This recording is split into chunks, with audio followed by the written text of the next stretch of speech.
All right. Well, I guess we'll give it a minute for the slides to come online. But I want to start by welcoming everybody to the NOFO 4 Industry Day. So I appreciate all of you for making the time to come out today. I know travel was a challenge last night. So thank you all for making the effort to be here. Today is about you and getting your question answered about the NOFO. So really excited to be having this event, having the NOFO published, and getting the feedback from everyone here in this room. So what we're going to do, we're going to have our team at NTIA go over just some opening remarks, go over the details of the NOFO, and then we're really going to get into the meat of why we're here today. And really why we're here today is for you guys to ask questions. So you see the microphones in the aisles. So after we go through our discussions or briefing topics, we're basically going to open the floor to everybody in here to ask their questions. Those of you that are here in person will probably get prioritized. We will also open it up to folks that are attending virtually. So there was a high volume of folks online. So those of you that made the effort to get here will hopefully get through everything you have to ask and then get to virtual questions after that.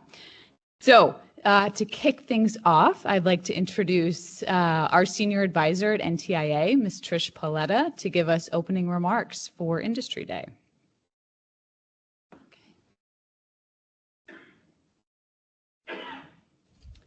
Thank you, Amanda, and thank you, MITRE, for hosting us in this wonderful facility. This is a nice way to kick this off, this Industry Day.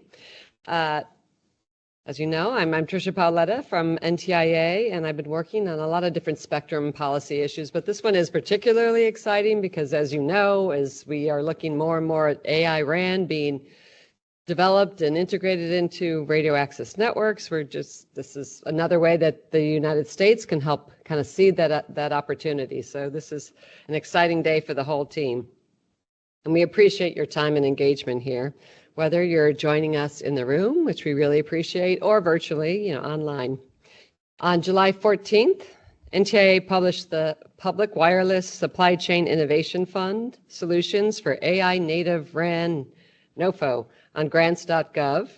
And I want to begin by congratulating the Innovation Fund team, Amanda and the whole team, for reaching this important milestone. And these things are cleared through almost every level of the U.S. government. So this was indeed a long journey on our end, and of course made a better product because of your previous engagement. Publishing a NOFO of this technical depth and strategic importance requires extensive coordination, as I mentioned, across NTIA and close partnership with colleagues across the federal government. There's a lot of interest in this administration on AI projects generally, and of course, AI in the wireless stack. I also want to thank those of you who attended our listening session back in the spring in March here at MITRE. And again, thank you, MITRE, for making your facilities available to these projects. Because that session gave the team valuable feedback as we finalized the NOFO. At NTIA, we recognize that innovation in the Innovation Fund comes from you guys, from the industry, and that the American industry is the most innovative of all.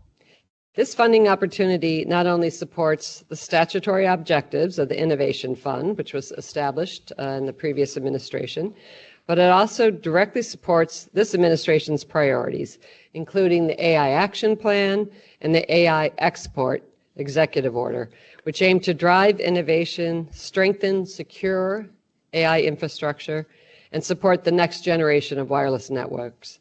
NOFO 4 addresses one of the most important challenges in telecommunications today: designing and deploying AI native networks capable of supporting both telecom workloads and AI workloads on the same fabric. Our goal is to catalyze U.S. leadership in AI native 6G architecture, advancing solutions that are secure by design, commercially viable, and exportable to our partners around the world. The projects funded under this NOFO will demonstrate real-world AI native RAN deployments, validate business cases, and drive innovation in secure, scalable architectures. Applicants will need to integrate cybersecurity throughout their designs, show how their solutions enable new services and revenue models, and prove their concepts through field demonstrations, not just lab-based experimentation. These requirements are intentional. We aim to deliver outcomes that meaningfully shift how future networks are engineered and how they create value for the operators. Today's Industry Day is your opportunity to learn more about the NOFO's requirements, ask questions, and engage directly with the team that developed it, most of whom are here in the room. So we appreciate your expertise and what you bring into this discussion. We strongly encourage your active participation through this session to make it all worth our while. I'll close by noting that NTIA views this fund as a strategic investment, not only in the technologies that will define the wireless future, but also in the partnerships that make innovation possible. Together, we are building an ecosystem of trusted vendors, researchers, operators, and technology leaders who will help ensure U.S. competitiveness in the global wireless marketplace. So thank you again for joining us. We look forward to your questions, your ideas, and the proposals this NOFO will inspire. I'll now turn it over to the Innovation Fund team to walk through the NOFO in more detail. Thank you.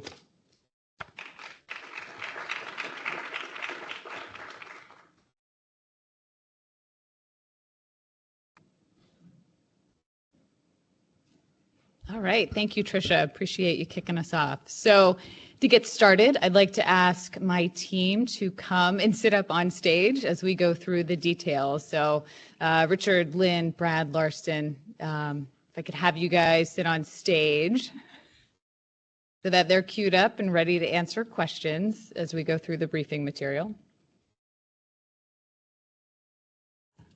Thank you, guys. So this is not the whole team, but some of the team, and we are, here and ready as a panel to answer your questions. So, as we go through today, we're going to walk through, I'll give you a high-level overview of the Innovation Fund, although many of you are familiar faces and I think are familiar with what we're doing at PWSCIF and the Innovation Fund. Talk a little bit about this NOFO. Richard's going to give you a policy detailed description briefing of what we have. Lynn, hers will probably be the most important of them all, giving you detailed description of how to submit a good package, right? How do you actually make it through the wickets and get a technical score and then potentially get an award. Then we've got Brad, who will give a technical overview, and Larston will be providing support, but will be answering questions that you all have today. So we will try and go through our material as quickly as we can, knowing that we've got the room until 12. We have the meeting until 12. And really what's most important is to get to your questions and hear what you have to say on the topic of the NOFO. So without further ado, we are here. I'm really excited about this opportunity for this, really the last NOFO for the Innovation Fund. I feel passionately about what we're doing here and the opportunity that this fund really provides for our country, an opportunity to really shape how we enable U.S. companies to get back into this ecosystem. And while I recognize it's really not a lot of money, I hope this signal from the U.S. government is that push to really drive this industry and really shape innovation and what the future of telecommunications looks like. So really have big hopes for what this $50 million nugget is going to do across this room. So the Innovation Fund was established as part of the FY21 National Defense Authorization Act. We've received our funding as part of the CHIPS and Sciences Act, and then we were modified by the Working Families Tax Cut Act. But through all that, our vision of what we're trying to achieve has remained the same, consistent. Really what we're trying to do is to develop a competitive ecosystem, hopefully U.S. players that are competitive in this ecosystem that provide trusted telecommunication sources that can be used not just domestically, but across the U.S. And ultimately, that's the vision, right? That we have U.S. players back into this ecosystem that are providing technologies and solutions. And the way that we're doing that and going about that is through this grant program that we are executing that has been congressionally mandated, right? So the tools that we have are to set up these grants that are meant to be strategic investments to try to enable and catalyze this ecosystem. I think from the outset, we've recognized that, while it was to government a substantial amount of money to your ecosystem and much of what you do on a year-to-year basis, it is really insignificant. So, we had to be thoughtful about how we actually applied what we called the NOFOs and really injected that money into this ecosystem. It's been 3 years now, and I think there's many familiar faces in this room. I think we've gotten good at doing these NOFOs, but really what I want to get good at, hopefully with this last round, is actually, transitioning to have that impact so that many of you are successful, you're driving that innovation, and that 6G, or if it's not a G, whatever we want to call it in the future, it is U.S.-led and it is innovating on its own, right? That's the goal. The statutory objectives that were set out, I think remain the same, right? Open RAN and being open and interoperable are what have led to us, I think, enabling AI and AI to be part of telecommunications, right? So by facilitating open and interoperable networks, we are able to inject AI hopefully more rapidly. Ultimately, what we're doing has always been aligned with the statutory objectives, and we think this last funding opportunity ties it up with a bow quite nicely. So fundamentally, what we're trying to do with this NOFO is to support a commercially viable AI native network fabric, meaning that this network fabric is something that is a ubiquitous communications layer that really can do anything. And one of those workloads that it can do should be a telecommunications workload, as well as any other AI workload to do Industry 4.0 or, holographic communications, whatever it might be, that fabric is secure, it is hopefully US-led and US-owned, and that it's open such that innovation can flourish. And that's really what we're good at here in the US. So fundamentally, that's what we're trying to do with this NOFO. And the four most important things that I hope are clear as you've read the NOFO that we need to make a good application are, one, being that you clearly demonstrate that you've got an AI native network fabric that you are bringing to the table, and that it is open and that it enables these different workloads to happen on that fabric. Two, Tricia mentioned this, right? Security. Security is essential to what our communication networks look like. It's a national security priority for it to be secure. So how do we enable security by design? We don't want to have security bolt-ons or add-ons, but how is this network architecture going to be secure? And we need a good description of that as part of your application. The third piece is a business case. And I don't mean this flippantly, right? So I think one of the big challenges we've experienced with Open RAN, and we've all sort of lived this, is that it was hard to see commercial adoption. And it was probably hard because there was not necessarily a commercial reason for that adoption to happen. What we need to see as part of this NOFO, a demonstration that there is a commercially viable reason for whatever you're developing or whatever your solution is to make an entity, a carrier, an enterprise, whatever it is, to make them money, so that this is something that is actually commercially viable and transitionable, right? So these are not science projects. That is not what we are intending to fund. The period of performance is 18 months. It's relatively short or relatively quick, and we need folks that can come in and actually demonstrate capability and drive towards a commercial solution. And to that point, at the end of the 18 months or before the 18 months, we need you as an applicant to demonstrate in a field demonstration your capability. So it doesn't necessarily have to be New York City scale, but it has to be somewhat demonstratable and clearly delineated to show that you can scale and that you can make it commercially viable. That really to us is the most important, well, AI native network fabric security and no science projects. We want real, legit commercial products out of this. And then, what everybody's most interested about, we know it's $50 million and we're anticipating roughly $25 million in award. So Richard's going to tell you the details as far as cost share, but the federal funding we're looking to set aside is $25 million. So I would like to introduce Richard Upchurch, who is going to walk us through some of the policy details of this NOFO.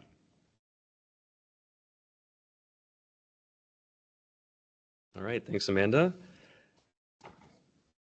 Okay, so if we can go to the next slide, please. Or I'm talking to myself. Okay, so the first thing I'm going to talk about is the eligibility requirements.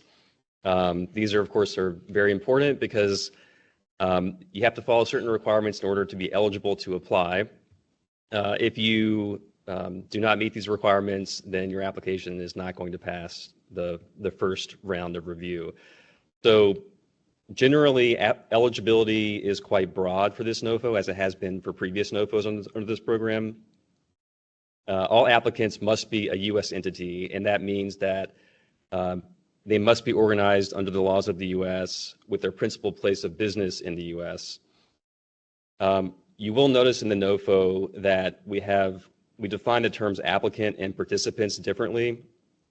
So while applicants must be a U.S. entity, participants, which includes basically every other entity aside from the applicant, they can be foreign entities as long as they are what we call trusted foreign entities. So they're not a foreign entity of concern.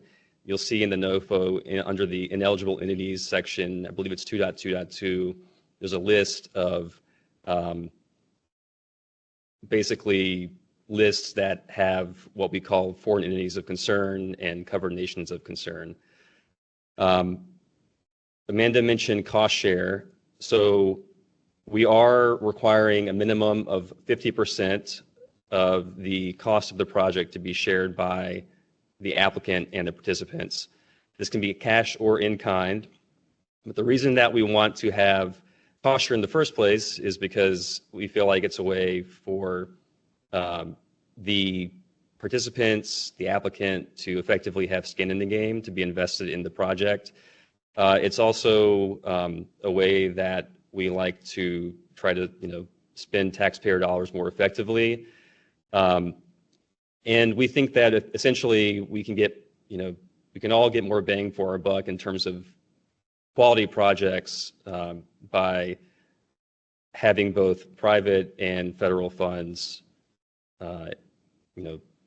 going towards the same goal. So anyone who has less than 50% cost share will be disqualified. And it's a hard requirement. You can provide more than 50% cost share. You're not prevented from doing that. There's not going to be any bonus points awarded in merit review for going above the 50% cost share. But it is important to note that one of the review stages toward the end, the selecting official approval, during that phase, the selecting official may consider cost effectiveness when they are ultimately determining which applications to select. The period of performance is 18 months. That's up to 18 months, so it can be less than 18 months, but it cannot exceed 18 months. Extensions are possible. You'll see there's a section in the NOFO that talks about extensions. Basically, you have to have a very good reason. But we feel like 18 months is a sufficient amount of time for these types of projects to successfully conclude.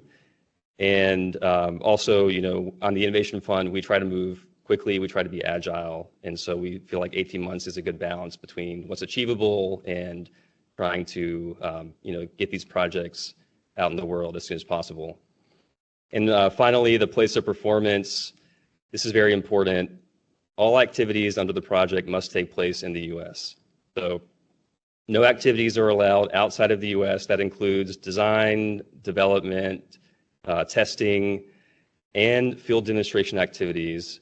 However, under certain cases, if we see that there's a very compelling case to do a field demonstration overseas, then we may consider waiving this requirement for the field demonstration. Aside from that, everything has to be in the United States. Okay, the letter of commitment is a very important part of every application. All funded and unfunded partners and subrecipients must submit a letter of commitment. This does not apply to contractors, which are a distinct category separate from partners and subrecipients. Contractors are not required to submit a letter. You'll see here there are 7 items that are required to be included in every letter of commitment. These are listed in the NOFO. One is we must have the entity's unique entity identifier. Or if the entity does not have a UEI, then a form SF328 must be included with the letter of commitment, and you must include an indication, a statement in the letter saying that that SF328 form is attached. We want to know what role the entity is going to play in the project, what level of participation. Of course, how are they qualified to undertake the work that they say they are going to support. We are not requiring partnerships under this NOFO, which is a departure from what we've done in at least 1 or 2 of our previous NOFOs. However, we are going to ask after an award is made for documentation indicating the formalization of any partnership agreements. So in the letter of commitment, we're asking for a description of how the entity and the applicant plan to formalize their partnership post-award, whether that's through a letter of partnership or a memorandum of understanding or some other type of agreement. This applies only if the entity that's submitting the letter of commitment is in fact a partner. And partner, again, is a specific term that we define under the NOFO. So you can see in the glossary at the very end of the document, we have all of our terms defined, so you can see exactly what we mean by partner. We also want to know what share of the federal funding the entity is going to take, if any, what cost share they're going to contribute, and a point of contact at that entity. And the final thing I'll talk about is the business case, which Amanda mentioned. The business case is one of the 4 key components that we're asking for, excuse me, in every project. And this will be included in the project narrative part of the application, which is effectively the bulky, meaty part of the application. So you have to provide a business case demonstrating the commercial viability of the solution that you're proposing to develop. This includes the export potential of that solution, and what service is being uniquely enabled by this AI native network fabric that is being described. So as part of the business case, there are several things we're looking for, one of which is whatever assumptions are sort of baked into this business case that you're describing and details supporting them. We would like a definition of the specific services, including the target customer, service value chain, and other things like that. This could also include a discussion of what data is required, the sources of the data, if access to such data has been approved by its owner, etc. We also are looking for a definition of how the service is uniquely enabled by the AI native network fabric, as I mentioned. 5-year financial projections to support the commercial viability that is being described in the business case. There may be some risks that are attendant with a project and the commercial prospects, so we would like to see an analysis of what those risks are, including the commercial risks, technical risks, and any others. and also how the applicant plans to mitigate those risks.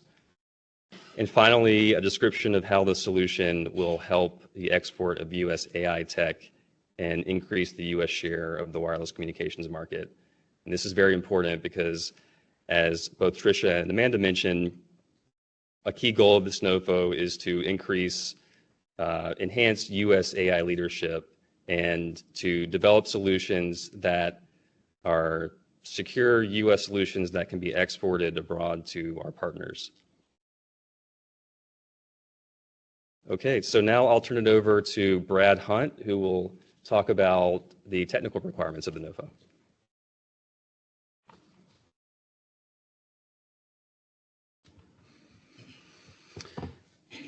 Okay, so as Amanda mentioned when we kicked things off, there's effectively 4 components to this NOFO. There is a business case, there's a field demo, there's an AI network fabric, and then there's a security component to this. Because the business case sort of drives everything else, it was sort of held out on its own for this presentation. The other 3 are all getting wrapped into this technical overview. So just understand that the 4 components are sort of split out that way. 1 there, 3 here. We're going to tear through these pretty quick. This will be top of the waves, but I'm looking forward to having much more detailed discussions in the Q&A, as I'm sure you all are as well. Okay, do I control this? I do. Okay, so again, what you see at the bottom, right, the 3 sort of technical components, or the components that are being addressed here, right, are the AI native network fabric. You'll find in the NOFO there is, I believe, 7 subcategories roughly to that, right? There's a component in there that talks about standards, so that's 3GPP as well as ORAN. There's a component that talks about the workloads, where we lay out specifically the wireless workloads, right? So this is everything from link control to resource management, all the stuff that goes into the typical stack. Think kind of hi-fi and up, right? Or really think DU and inbound. That's kind of a good way to think about the point of demarcation as it talks about the workloads. And then, of course, the solution needs to be able to process any workloads that are going to be required to use the AI application that you are proposing and ultimately bring it to fruition. So the workloads need to be able to do both of those. They need to be able to do them simultaneously and need to be able to do it potentially at different points within the network as well. So there's a component in there that talks about architecture, right? You can kind of think of these as some of the stuff my mother used to ask me on Friday night, like, where's it going to be? Where are you going to be? And, you know, how's it going to work, right? Those are the types of things that the architecture should share. You should be able to look at that and understand exactly kind of how this is going to be put together. And there's some more detailed information in the NOFO about exactly what those requirements are. There's a computing component of it that is specific to, like, you know, accelerators and how AI will be enabled kind of at a processing level. So there's some detail that we're asking for there. Networking. This one should be pretty easy, right? This is basically, hey, we're going to be passing traffic between network elements. How are you going to do it? I would think pretty much everybody in this business should, you know, be pretty good at that, I would think. So that one should be pretty easy. There's a data component that Richard mentioned, and that is AI needs data to do whatever it is that it needs to do. So what we're asking is for you to tell us, where is that data? What is that data? How are you going to access it? How is it going to be used? How is it going to be leveraged? So there's a component in there for data. And then lastly, management. So kind of think of this as all things network management. For those of us in the telco, or, you know, that come from our long telco backgrounds, right, there's entire operations that are dedicated solely to the management of the network, and certainly in the IT space and cloud computing space, it's really no different. There needs to be a management component of this as well.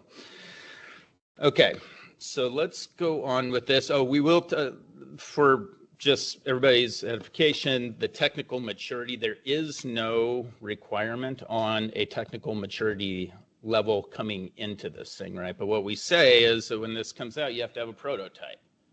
Okay, so you have a lot of discretion here in terms of where you can start. Right? You can start with a great idea. You can start with a product that you've been developing for 10 years.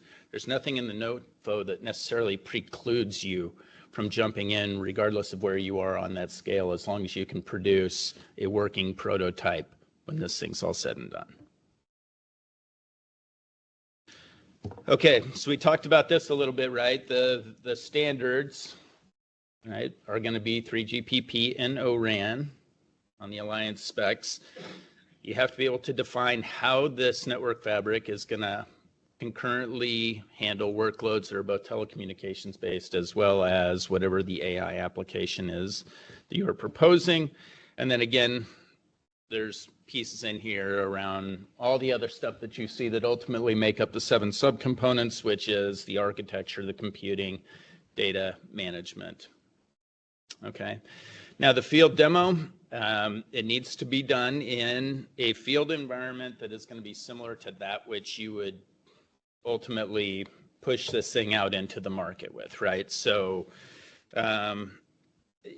you know, the second point to that runs into this, right? Because this helps to demonstrate scale.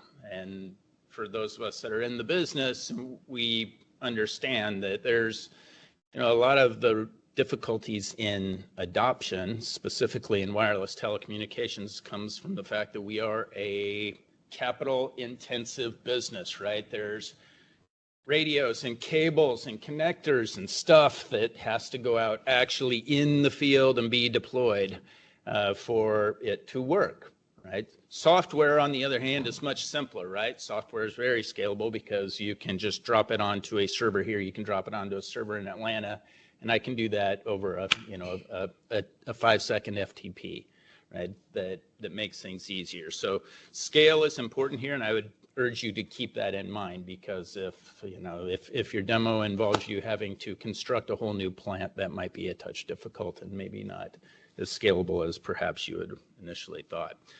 The demo needs to confirm everything it is that you're proposing, right? So at the end of the day, you're going to say, hey, we've got a business case, we've got an idea. That idea says if we use this AI application and we access this data, then here's the economic return, here's the business case that we believe that's going to enable. Well, if that's the case, right, then your field demo needs to show that, right? It needs to be able to show, oh, look, yes, here's an example of where we grabbed that data and we used our AI application and it gave us what we wanted, and here's how that is demonstrated in a real world environment. It needs to align. So all this stuff ends up being interconnected. All 4 components of the NOFO are interconnected. And then, of course, it has to have detailed plans behind all of this. Security plan. I am not the security expert, but there are, it is the only section in the NOFO that has what I would call optional requirements. All right, so the rest of the NOFO is pretty clear about what it is that you are required to propose and include in your application. Security is slightly different because it says, yes, there's a lot of stuff that you have to do. For example, you have to use DevSecOps. You have to provide a software bill of materials and a hardware bill of materials. If there's anything that is AI-specific security risks, you need to address those. You need to be NIST compliant. You need to be CISA compliant. But then this section also says, by the way, there's a bunch of other stuff. If you want, right, you can include this and you can include that, and that's enumerated. There's a whole bunch of technical minutia in the NOFO that sits underneath the security section that, again, we're more than happy to talk to you about in detail if you should have any questions as that comes up. Okay, so that was quick and easy. I will pass it over to Len, and she will handle the grant side of things.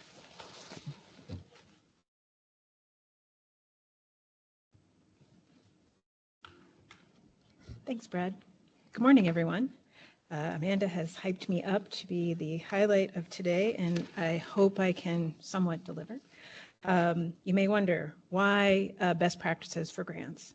Well, our goal as the awarding agency is to help support you, our applicants, understand the NOFO, understand the requirements, and to put forth the most robust competitive application as possible, because your peers will be doing the same. All right. All right. So I wasn't sure if I'd get that correct. So the first thing about preparing a robust application would be reading the NOFO thoroughly. Now, I know this seems like a very obvious statement to say, but we just want to make sure there's a lot of information included in here, and a lot of it is technical, but there's also a lot of administrative requirements you need to be aware of before you become a recipient of federal grant assistance.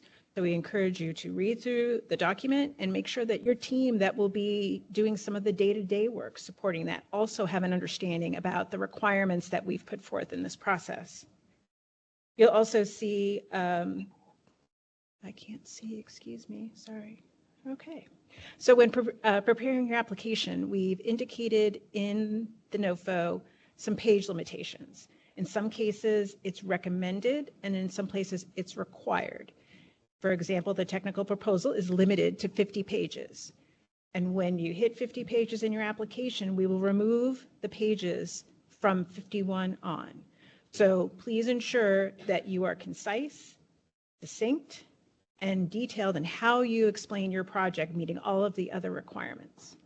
We encourage you, the NOFO itself is a map for all of the requirements that are in your proposal. We encourage you to use, for example, in the technical proposal section, we talk about the recommended page limits for the different elements. We recommend that you follow those to help keep you tight. We don't necessarily, everyone wants to tell a story, right? And you've got to be careful you don't kind of, we all do it when we're talking with people, we go a little off topic of our story. We want to make sure that your application is tight so that we can follow and the reviewers can follow section by section, point by point, that you're hitting those elements and that you can support those elements.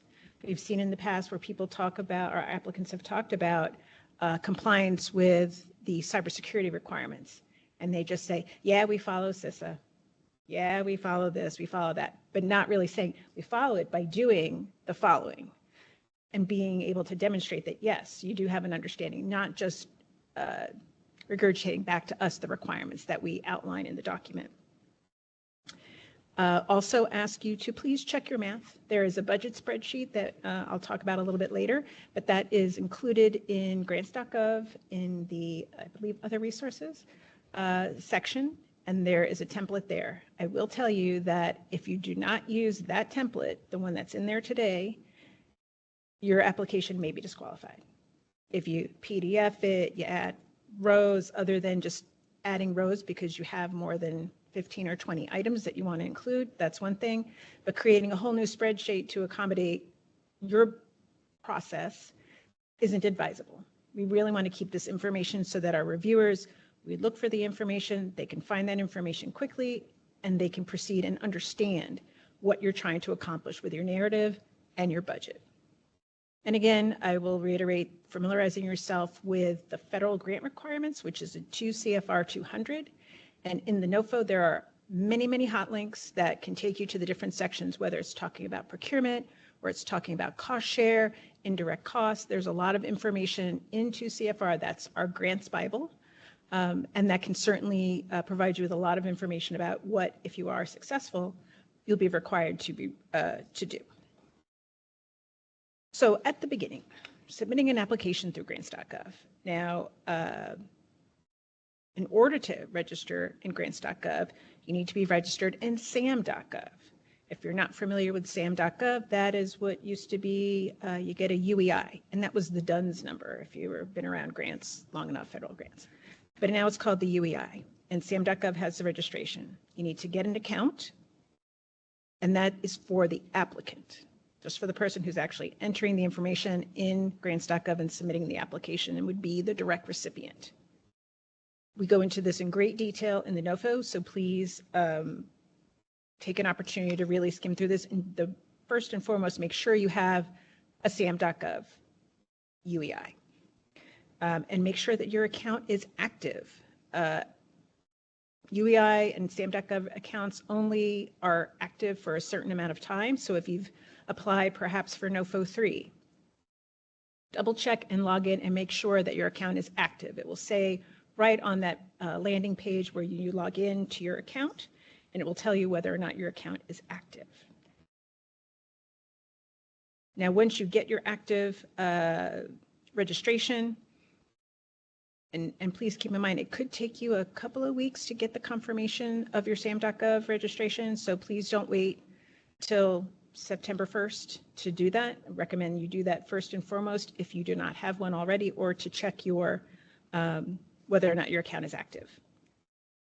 And in grants.gov, you'll create a workspace, and that's where you're going to upload your forms, and you can have people add.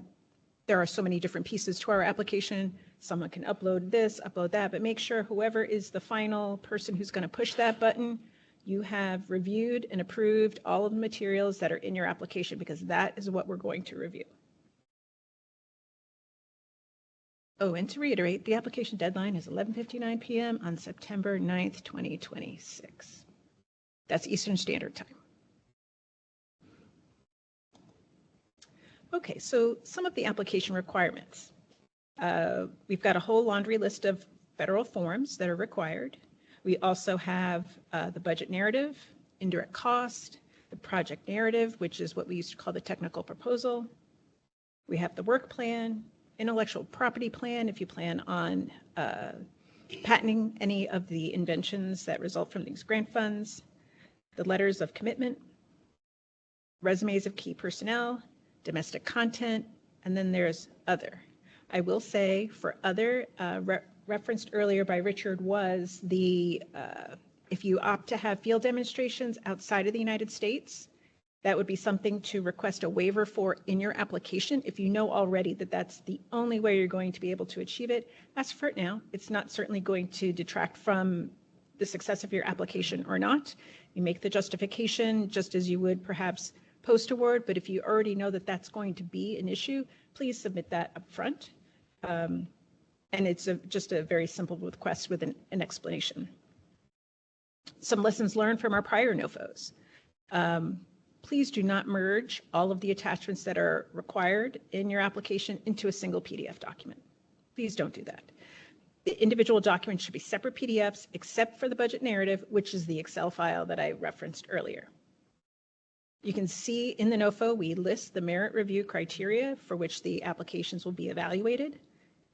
And you can see from the scoring factors where the priorities lie for the different elements.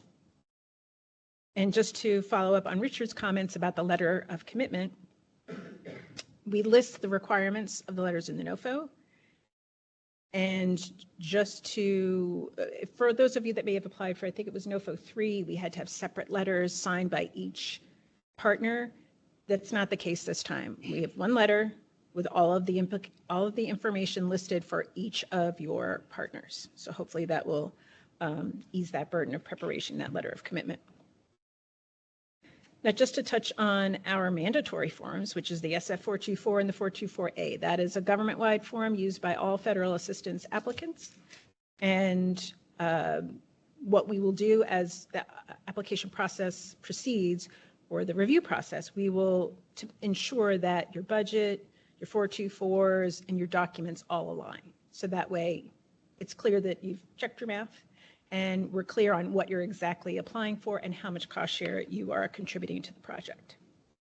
As Richard indicated, there is the 50% minimum cost share, and we do check the math. You'll have to report on what can be included is direct costs. That's all of the things that you will be using within the period of performance. Indirect cost, except for anyone using the up to 15% de minimis, that cannot be used as cost share. And that states that in the CFR. We've got that citation there in the document. You have any questions? And the cost share itself has to be expended within the period of performance. So you can't say, well, we bought this thing and it's just going to be in the lab and it's not necessarily a direct part of the project. You can't use that prior expense to count towards your cost share. It's the personnel, it's the other equipment, it's mostly personnel and equipment, probably for all of you. And it's just important that it has to be within the period of performance, and you will have to report it post-award.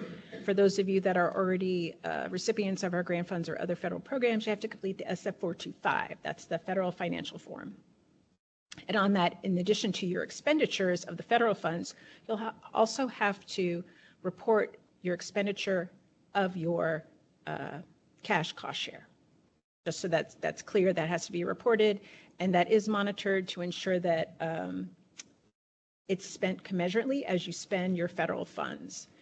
What isn't helpful is waiting until the end of the period of performance, and then you say, oh, we expended it all at the end. That's not, that raises some red flags when that happens.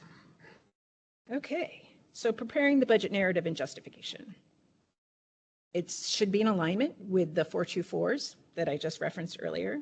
Organizing the costs according to the cost categories that are in the 424A. In the budget narrative, we have tabs across the bottom that you'll see that gives you all of the categories that we're talking about, and it needs to be reported in that way. And there should be also, when you're talking about the cost share, there's a whole cost share tab to indicate what is the item, how it's going to be used, the necessary, how you based the rate. You know, we do look at reasonability of personnel rates. We do take into consideration geographic implications, because obviously someone perhaps working in Indiana is not going to be paid at the same rate as someone in perhaps New York City. And we'll also look at the reasonableness. Are the funding levels consistent with what you're proposing? And obviously we only can support allowable costs. So anything that's allowable under the program can be used as cost share. So if you are proposing something as cost share that is outside the realm of the program or just grants in general, that is unallowable. And some ineligible costs up above are itemized, and just to reiterate, well, actually, I don't think anyone's mentioned it, unlike NOFO 3, construction costs are not allowable under NOFO 4. As I mentioned earlier, make sure that all of your budget documents align, the 424, the 424A, and the budget narrative. Sometimes applicants have not included the proposed cost share properly. Supply, this is the biggest one, and I'll hit this on another slide, but making sure that supplies are categorized as equipment. In the CFR, equipment is items that have a value of $10,000 or more per item. So anything under $10,000 should be included under supplies.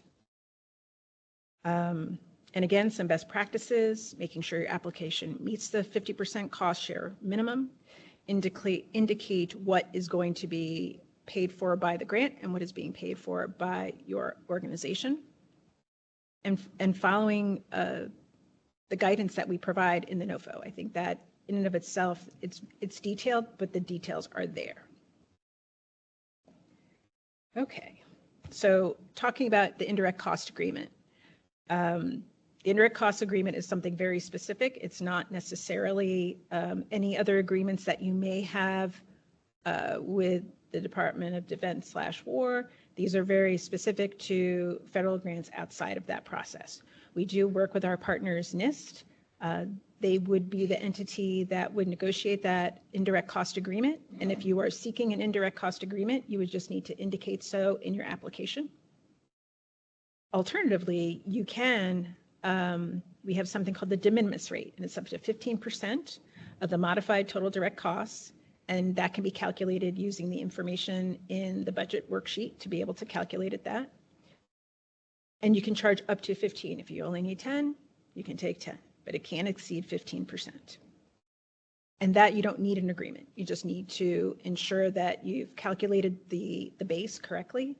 And again, we will be checking the math. So we will, if there's a question as if your application is successful or is potentially under consideration for funding, you may receive a phone call asking for some clarification to make sure that we're working with the best numbers possible, since we do have limited funding available, and being off by a couple of $1,000s could make a difference whether or not we could fund 2 or maybe 3 applications this year.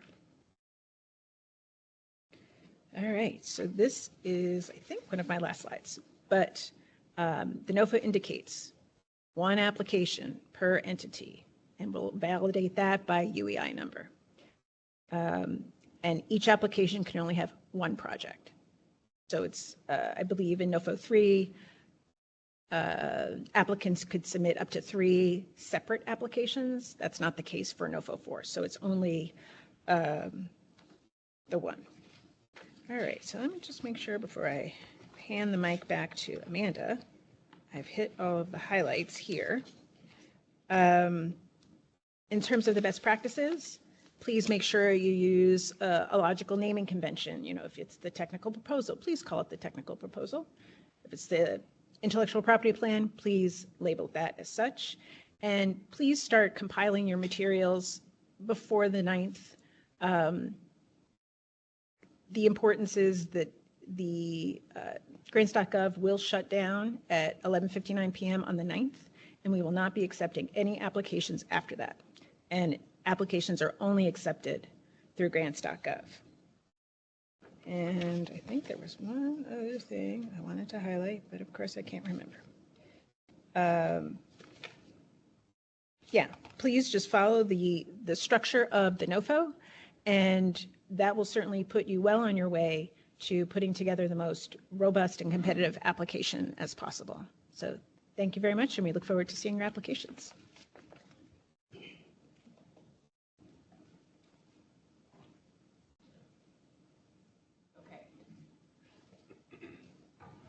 Can you guys hear me? Okay.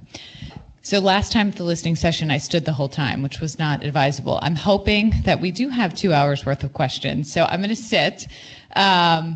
But at this point in the schedule, we are opening the floor to folks to ask their questions of the team. So you've got microphones in the aisles here, so please feel free to come up and comment. The one thing Lynn mentioned, the deadline is September 9th. And I just want to make it clear to everybody in this room that there will be no extensions of that deadline. I think in previous NOFOs there were requests for extensions due to transfers with grants processing systems. There will be no extension. So September 9th is it. You can ask, but there will be no leeway on that date, just so you know. Okay, so why don't we kick things off? And Hong Wei, I see you in line over there. Good morning. Hong Wei Zhang from Iowa State. So I have a question about the, I guess what was mentioned as commercial viability and impact, right? So in that respect, do we have any preference about, you know, kind of impact in the micro kind of market versus private sectors, where like private cellular sector, where you could have impact about focus areas, but you can run very fast, maybe 18 months, that's good fit. Okay, I think I'll try to. So if I understand, you're really talking about, you're really asking the question of scale in the process. And it's not directly mentioned in that process as how big the impact has to be. Clearly in the process, let's step back for a minute and say 2 things are going on here. First, NTIA is part of the Department of Commerce. So Commerce's goal is to promote U.S. companies in the process. And so when you look at that, you say, is the market big enough for a company to possibly change the course of how network fabric is done? So yes, the short answer is yes, you can present something that has a smaller scale footprint in the process. But as that's compared to some other application that's submitted that might have a much broader impact, it might not be judged as on the same scale. In other words, it might say, okay, that's great, it's a great application, but this application has a much broader scale, and may be more useful to the goals of the NOFO and the goals of the Innovation Fund. So it's not precluded. I'm just answering the question that when you look at scale, think about how broadly it impacts, how many U.S. companies may now enter a market that they weren't in before, they haven't been in a long time. Does that make sense to answering your question?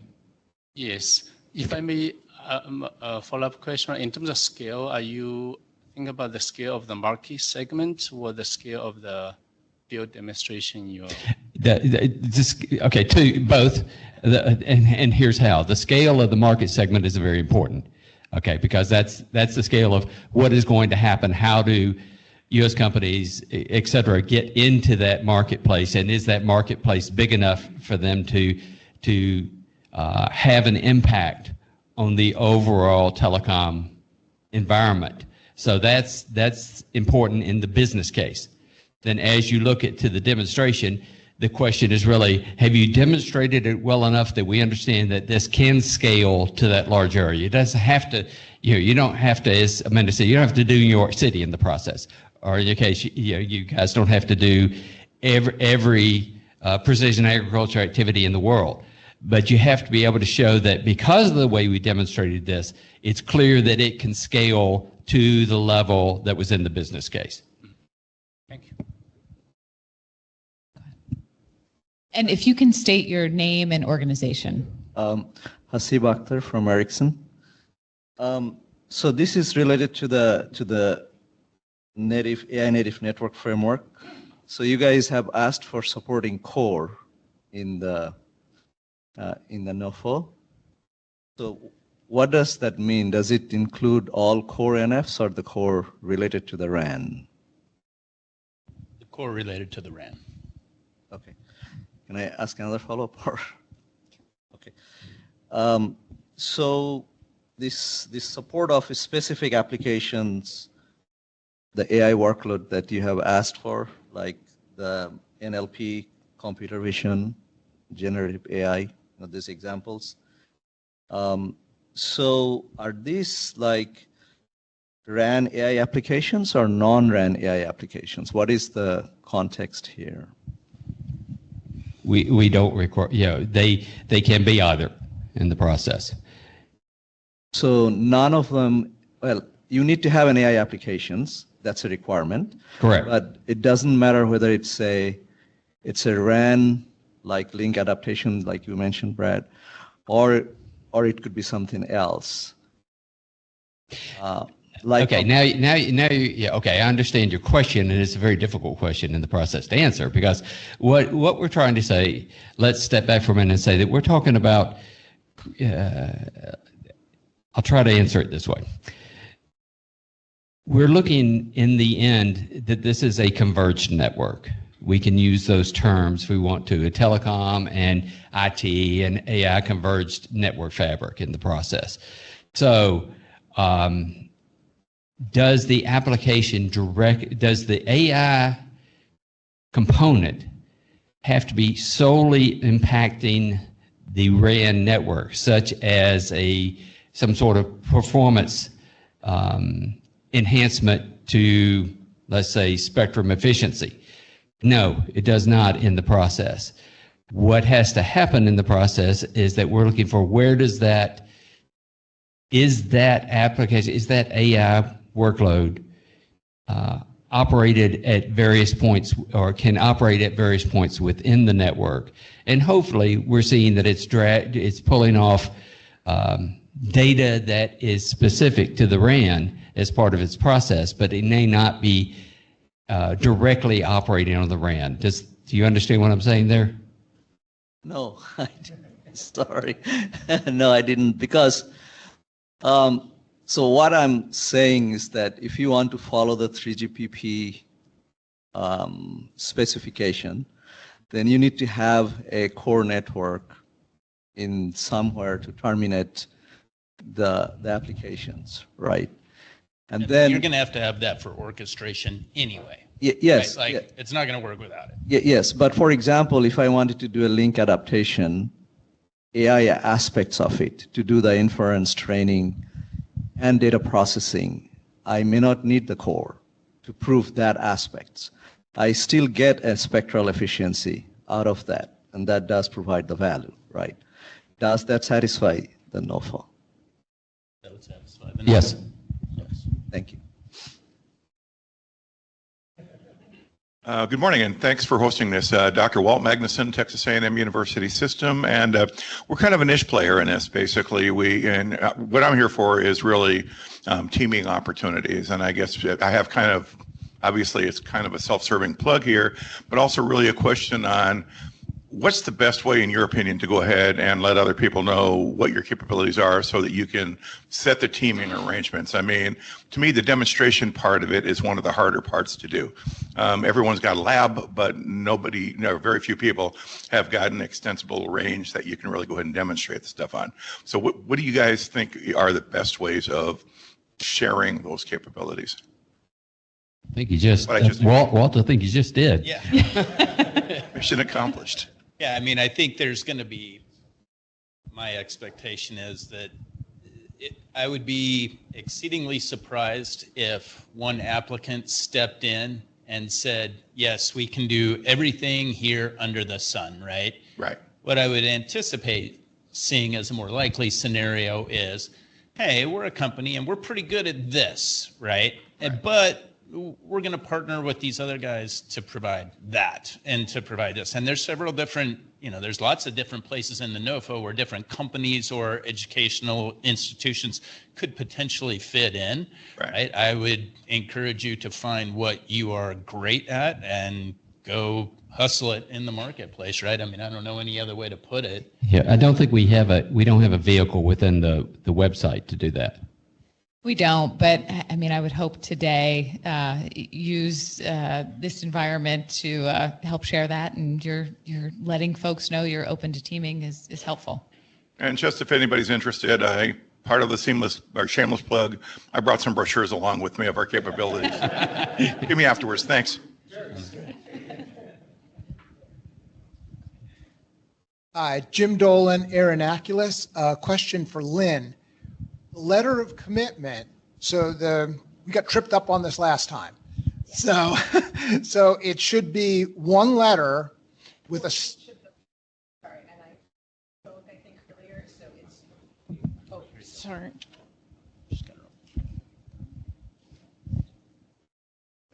Okay, I heard I spoke too softly earlier. When it comes to the letters of commitment, it's one per partner, not one large one that is signed by everyone. But the requirements that are in the NOFO need to be in each letter signed by the lead, DO. Yeah, it has VP. to be an authorized signatory from. Exactly, for the organization to commit. Okay. Yep. Follow up, for the purposes of the field demo, is Puerto Rico considered part of the United States? Okay, that's what I thought. And finally, which you probably won't answer, is there a minimum funding level? As you said, 25 million is a kind of a soft cap.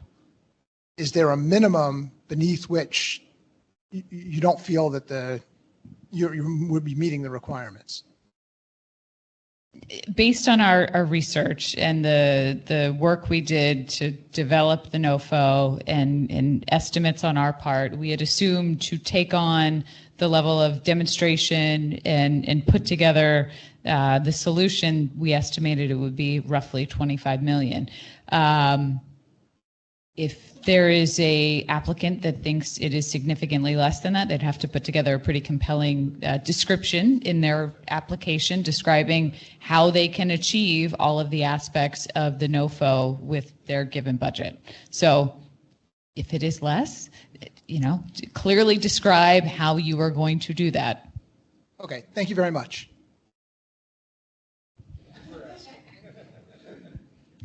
Good morning. I'm Vyoma Nupur from Radisys Corporation. I have a clarification.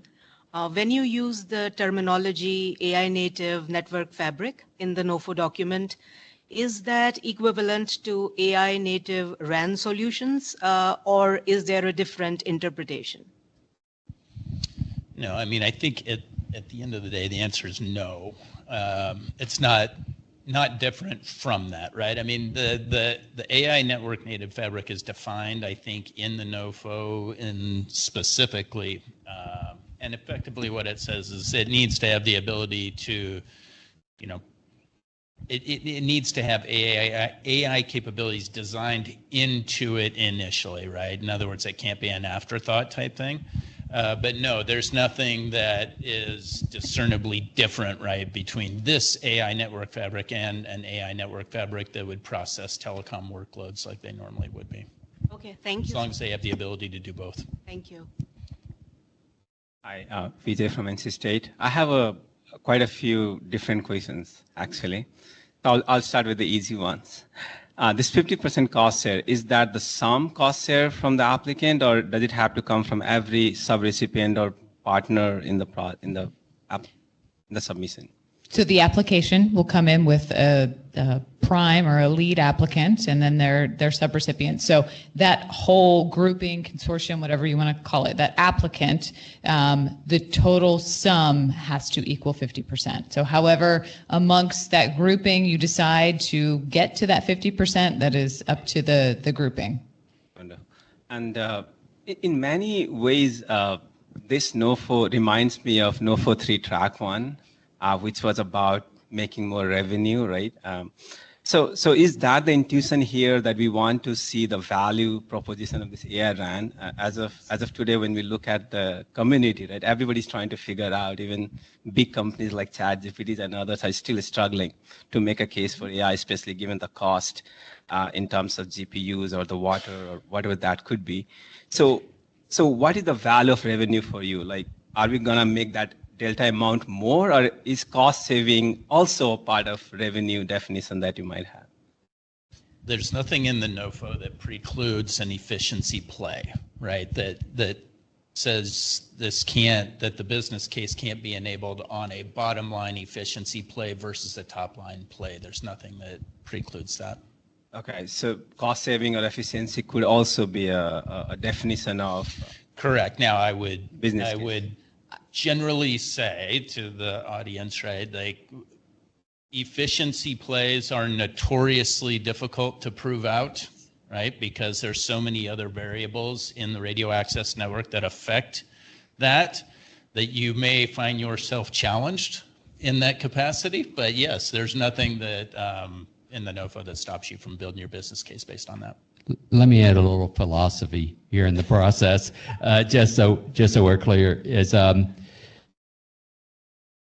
if you look at, I'm going to give my opinion at the moment, so this is not the opinion of the United States government, but just generally, and it comes from our listening sets, et cetera, that we in the industry generally realize at some point these networks are going to converge into a single network. What we're trying to do is hopefully make that happen sooner, and so that there's a stronger U.S. component in the process. And if we take 5G as an example, certainly the MNOs in the room, no, they didn't make the money on 5G they wanted to make. They did not see that top line revenue go up.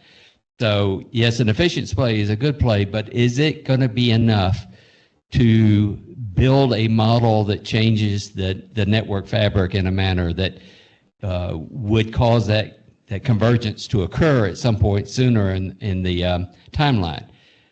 So when you think about that, you have to put that in context of who are you going to be competed against? If you present an efficiency play, that's an interesting play. Is it strong enough to make changes to the network as compared to another application that may be bringing in new services uniquely enabled by that new network that bring in top line revenue? So that's the argument you have to make to yourself in the process. I have a big line here. One last question. What are the eligible items within that $25 million that you can ask for, except, let's say, personnel cost? Or are there any, let's say, exception that you cannot ask for in that $25 million for the budget?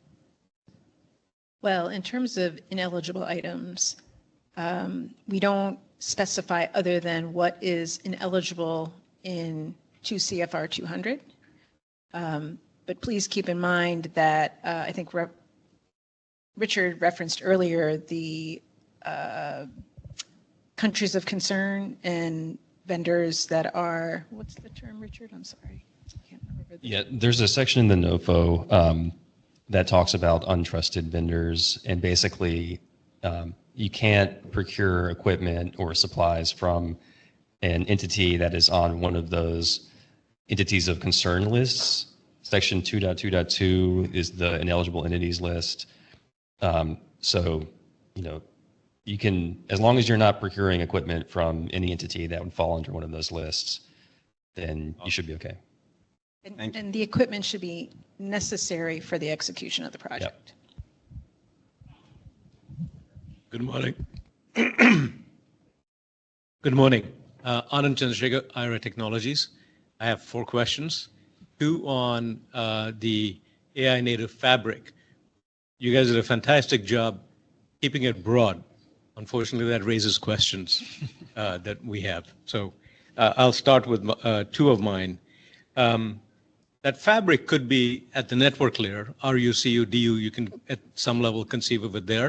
It could also be above that, right? SMO plus, if you will, getting into the OSS. When you were writing this, did you have one or the other in mind, or are both eligible?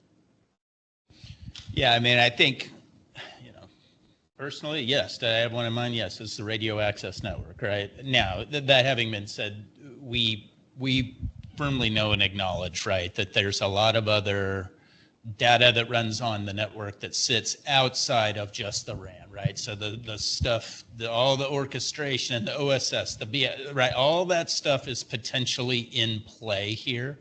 The OSS isn't. It is. The OSS is in play. There's nothing here that says, the data that you access has to be specifically, whatever, transported between a DU and a CU or something like that, right? Like it's not like that.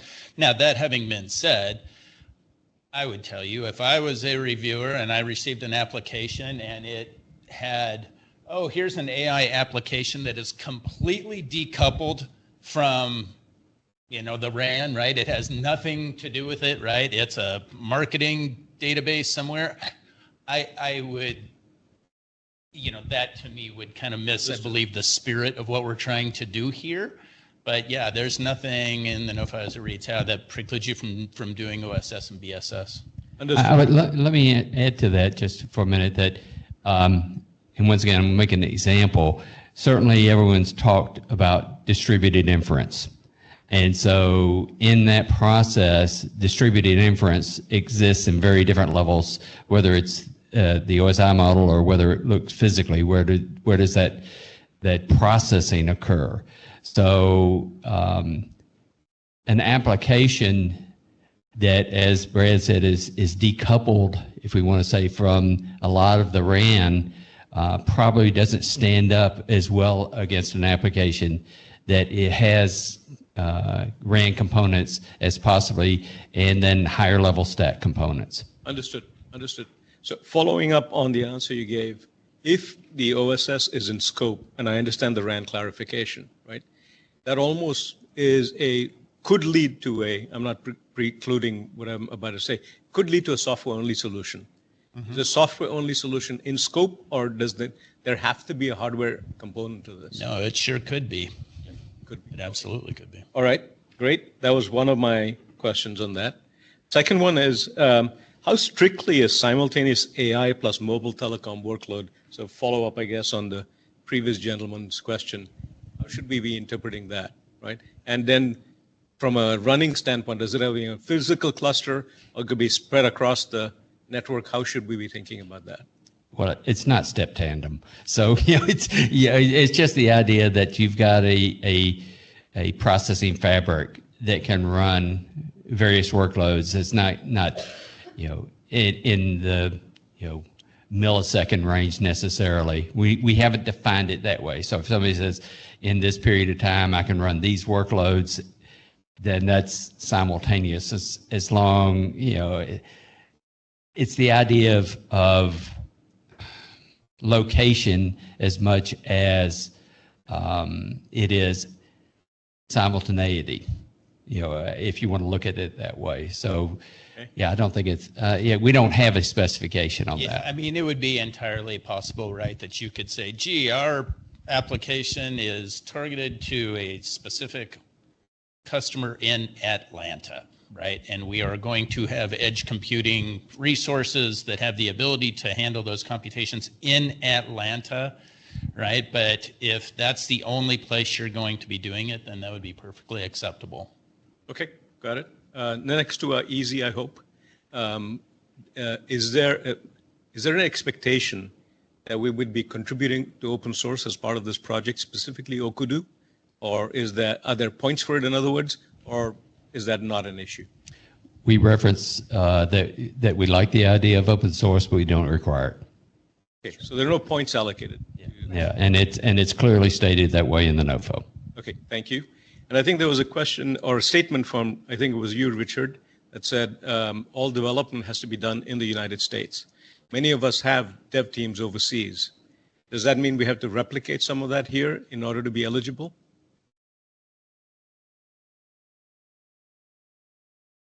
Yes, any and all activity has to take place in the U.S., except for the field demonstration potential waiver that we mentioned. Okay, got it. Thank you. Appreciate it. Hi, it's Microsoft here. And I actually want to follow up with the questions that this gentleman and the Verizon was asking about this AI workload. So this NOFO requires to demonstrate that RAN and AI workload has to coexist in the same fabric. So will you be limiting the AI workload for the telecoms, or do you have to demonstrate that this fabric has to support any third-party AI workload? So because if AI and RAN all together, it's easier, but for any third-party workloads running coexist with the RAN workload at the RAN location, just like you said, it's a much harder business case, a much harder technical case. What's the intent? What's the intention of this NOFO? Want to creating a platform or a fabric that can support arbitrary third-party AI workload? Is this what's the intent? Yeah, it would need to have the ability to support both. Right. I mean, at the end of the day, it needs to be able to have to support a third-party AI application that says we're going to access this particular data to enable this application and all the processing that comes out of it. It would have to have the ability to do that. So you would expect the demo to demonstrate that capability? That's correct. Good morning. Ahmed Murad, Viavi Solutions. For those in the audience who are not aware, we are a proud recipient of a NOFO 1 TNE grant. Thank you very much. With those funds, we built a lab, which is an automated lab as a service for Open RAN, which has been functional for more than 2 years. In those 2 years, we helped a number of NOFO 1 and NOFO 2 actually grantees to deliver on their project commitments. Now going to NOFO 4, considering the short period of performance, what is your guidance towards the applicants on leveraging existing already funded labs like Valor? I wish you could say we told them they had to come see you, but we did not. So you're making the audience and the people online aware of your services, which we're happy because we, of course, awarded funds in NOFO 1 for that, but it is not a requirement within the NOFO that they only use those facilities.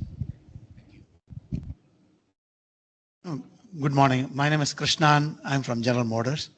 Obviously, we're interested in this NOFO coming from the requirement to do field demonstrations, support a large-scale business case, and also, being able to have two domains of applications. One, indoor in a manufacturing facility where we envision there's going to be thousands of robots requiring high throughput, a lot of reliability, low latency, and then going outdoor where we sell a lot of cars, and some of them are getting more autonomous, and we like to address the challenges of next generation networking to support some of the requirements for autonomous driving, teleoperations, and so on. So we're looking to partner with a AI native RAN provider. We bring the field applications expertise into the domain. My question is, when we do this field demonstrations, we are going to be restricted to use private networks because we can't partner and change public networks, at least for the field demonstration, whether it's indoor or outdoor. In that case, we already have optimizations we can do, whether we use C-band or GPRS or whatever it is. We have higher bandwidth, we can control the network better. We will see spectral efficiency, latency efficiency better than in a public network. Now, how do we actually quantify the improvements of AI over an already optimized private network? We may not be able to see the just step gem that easily because we already optimized the private network. So that's a point that I wanted to see if that's something that is acceptable from this NOFO, because we are restricted by private network. We can't work with MNOs, at least for this field demonstration. I think you responded. We mentioned defining the risk and the mitigations within the business case. I think you can extrapolate that to the same question, in that you're going to use a specific environment to demonstrate this, but you want to extrapolate it to a broader environment, and here being from a private network to a public network. You best be able to explain to us how that extrapolation works. I have one more question. So obviously scalability. So the way we do scalability is we're not going to do thousands of robots for this field, but we'll do a few, and we'll do a simulated environment where we can create network traffic, whether it's outdoor or indoor, that mimics steps of hundreds, 200s, 300s. It will be network traffic. So I think Yung Wang asked this question, which is the AI RAN, obviously we can do AI optimizations on the RAN itself, but a lot of our orchestration needs this edge node that actually allocates jobs to all these 1,000 robots. So orchestration needs AI not only at the RAN, but also at the edge. And would that solution be acceptable? Like a coupled solution where management or the orchestration is driven by information from the RAN. Yeah, absolutely.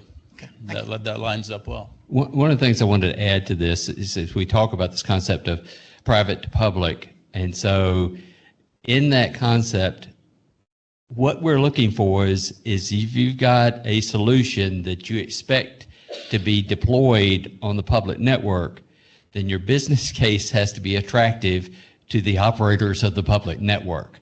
So when you talk about this, you demonstrate it in a private environment. If I am an MNO, your business case has to be strong enough that I go, oh, I would still be interested in that, even though you've only demonstrated in a private environment. Thank you.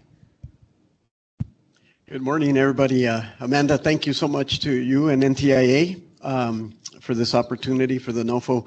My name is Alex Rodriguez. I'm CEO of an early stage company, Freefall 5G. And in the spirit of hustle and while opening the door, I don't know that I qualify for that NOFO by myself. So I'm here for the partnership shot. Maybe one of you in the room. We're driving convergence, hopefully, with our Freestar 5G millimeter wave universal base station. Any frequency, any band. So bear with me for 30 seconds here. We drive 80 gigabits per second in nanoseconds on a 360-degree form factor basis for over 2 kilometers. At 28.5 gigahertz, can do 24, 39 gigahertz. It's fully FCC certified now, fully patent protected in the US and 4 continents. It's Open RAN, ready, 3GPP compliant. We're driving 25 times reduction in the total cost of ownership based on our assumptions and our analysis relative to current technologies deployed out there for base stations. What's interesting too is it is dual use. So friends and allies, as well as in terms of military, we've tested at military bases. And it's an all-American bill of material, as well as our heritage on the team is mostly comes out of aerospace and defense for radio frequencies, multi-carrier. And so we think we can activate new revenue use cases in fixed wireless access, in backhaul, and SATCOM to device. It's, again, multi-frequency, multi-band.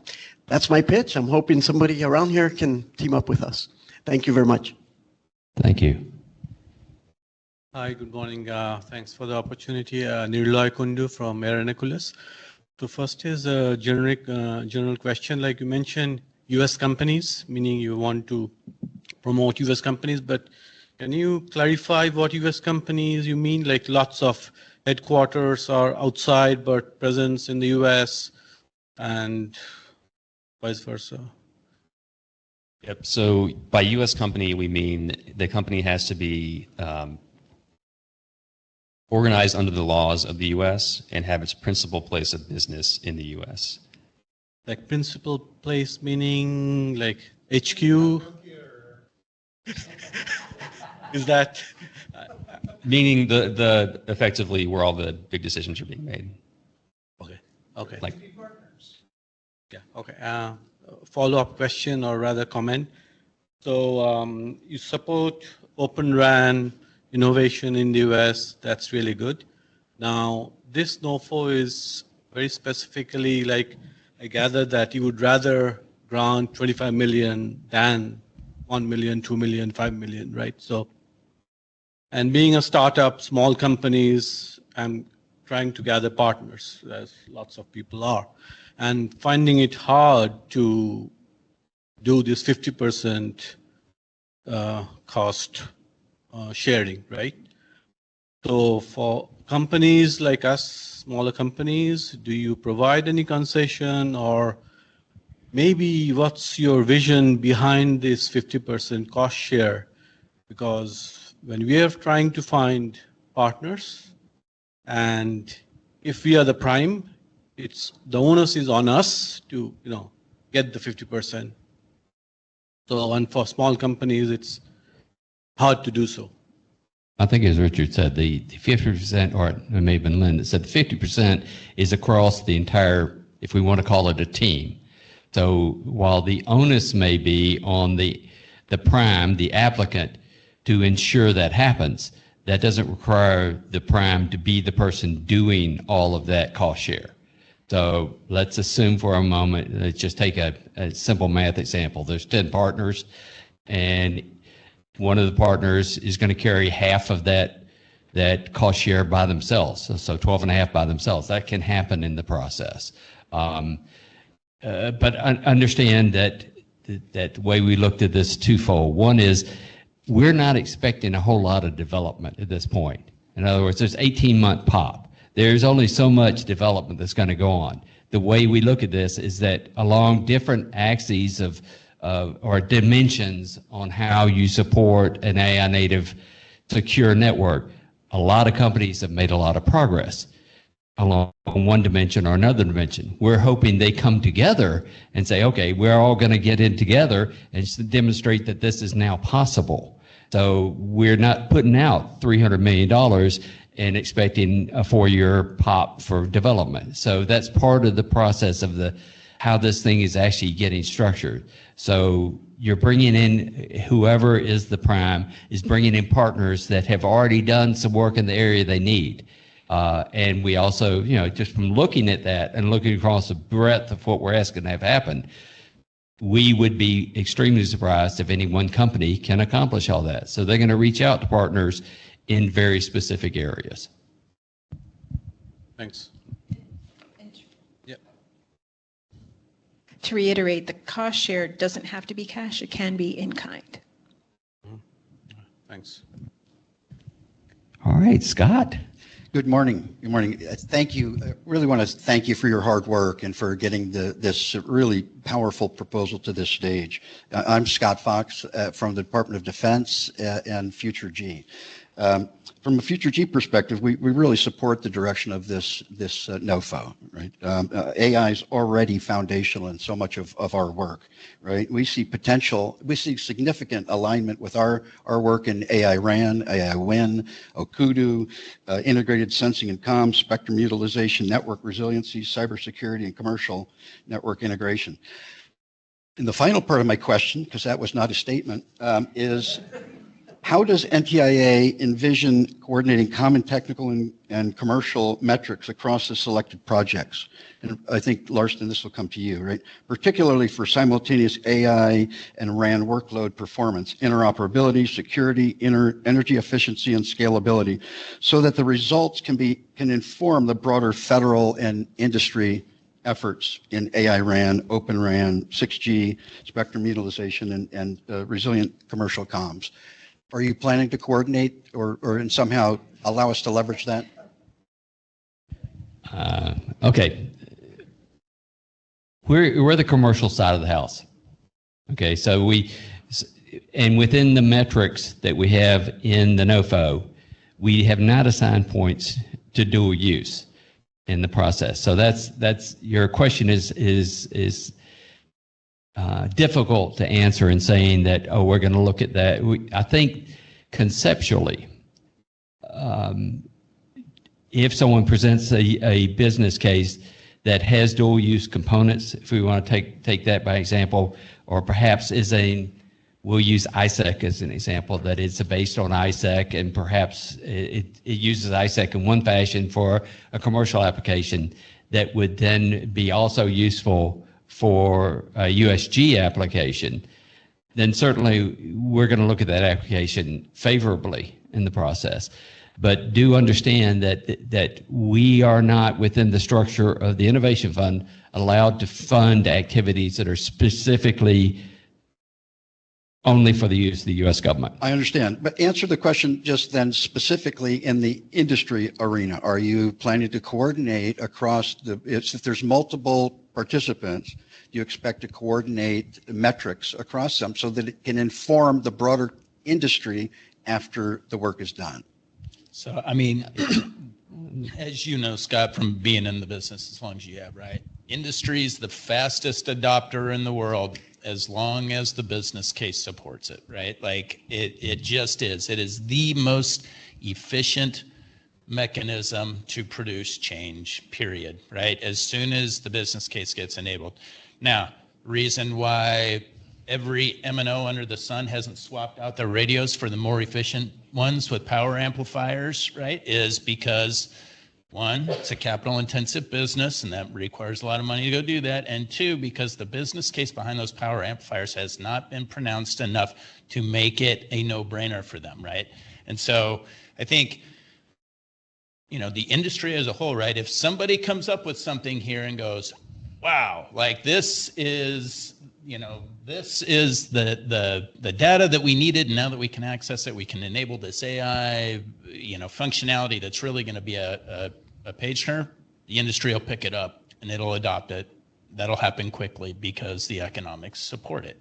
Right? But in terms of us defining those, right, and saying, oh, here's the metric that, you know, has come out of this that we think is important. Yeah, we are going to promote the answers. Coordinate the information that you learn across the industry is really the push, and I think the answer is yes. Yes, obviously, as we have done with the other awards, when we have successes, we want the world to know about it, and so we will be doing that in the process. And we will disseminate that information as best we can. So in certain situations, there may be a company IP that they own in the process for a little while, but as we can, so there's awards made regularly. We're going to talk about the successes, and we'll talk about the successes in as much detail as we possibly can. Yeah, thank you very much. We'd be happy to help coordinate that with you. Thank you. Thanks. Hi, Durga Saripathy with Core Inventions. I had a question looking into more clarification on the coupling or the decoupling of the proposal from the network that we already talked about. So it was mentioned RAN would be perfectly fine. We talked about OSS, BSS would be fine as well. There was also comments made that software would be fine as well. My question is, if proposal looks to leverage the mobile network data, the metadata, not necessarily aimed at optimizing the fabric or making enhancements, but leverages everything the AI network fabric does, and in turn provides an algorithm or a use case that enhances the end user experience, provides a commercially viable solution, would that be in the realm of acceptable proposals? Again, I think it would be. Yeah, again though, right, I would caution things such as customer experience and improvements in customer experience are notoriously difficult to validate on a network, right? So, but yes, absolutely, there's nothing that would stop you from that. Thank you. And we do want to reiterate that we are not requiring anybody to expose the data, that if you're going to use somebody's data, whoever it is, I don't care if it's the M&O or if it's somebody else in the process, you have to have an agreement with that company that the owner, that they will expose that data and, you know, compensate in whatever manner is necessary. Thank you. Hi, Hong Wei Zhang from Iowa State again. So I want to share a community resource for that could be useful for field demonstration, and then I follow up with a question. So basically, as part of the NSF National Science Foundation Power Program, also thanks to the investment from NOFO 1 and NOFO 2, we have been running a large-scale test bed with operation like 8 base stations operational, covering a few hundred square miles of land, including farms, airports, and also cities. That's publicly available for the community if folks want to, especially for small companies where you don't have a large-scale test bed. This is a community resource that's available for you to use. It's operational today.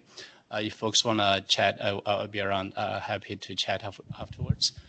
So I also have a question. This is actually on behalf of a partner who has been already out in the market, having AI native solutions deployed in factories, meat plant, and so on. But one thing we have been struggling is actually how to cover the 50% cost share. So related to that, the question is something like the following. So we know that 25 million may not be able to cover the whole solution for the AI native fabric. Let's say the final solution would need, for the simplicity of discussion, we decompose that into component A and B, right? B is something we're going to develop as part of the project.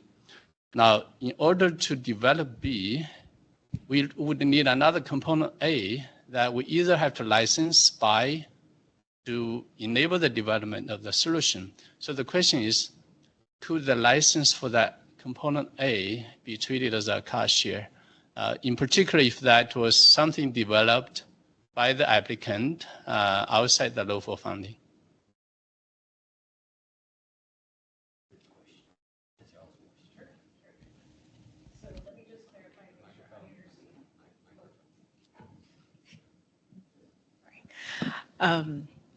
So the license is already in play, or the license would be executed at the time you purchased or enabled the equipment for A? Because it has to do with the period of performance. So the license will be issued to execute the potential NOFO 4 project to develop the component B that's going to be make the AI native solution to function in the. So it wouldn't be an existing license. It would be a new license. New license. For the grant. Yeah. That's needed. It would be covered under the grant only for the period of performance, as long as it's directly tied to the project. If it's used for other things, you need to prorate it based on how it's being used for the program. But at the end of the period of performance, the federal funding is not available to pay for the license. All right, thank you. Before we go to the next question, I wanted to reach over. Peter, do we have anything online? We have a few online, but just to touch on that last one, Lynn, there was a question, if someone is bringing a software license, so it already exists, they're using it as the basis by which they're building the new solution on top of, can that be considered part of the cost share? And how would it be qualified? So the person is asking, would that be qualified as an other direct cost and cost share if approved? Right. Again, for the period of performance, it could be, if they're paying for it, it could be used as cost share. And if they need federal funds to do that, it would be cost share. But again, the would be initiated prior to the period of performance? So they already have a license for a piece of software that they use. Can they use that license in the project as cost share, and would that be other direct costs? For labeled that period of performance. within the period It would of be prorated. Yeah. All right, what we'll do is we'll go through the microphones and then come to you each time, Peter, for something from online as well. Parallel wireless. I had a question on, you said the maximum is 25 million. So is that 12.5 plus 12.5? No. Oh. It's 25 25 federal funds, and then it would be, in that case, it would be 25 matching funds from the applicant. So I think you answered most of my questions on in-kind.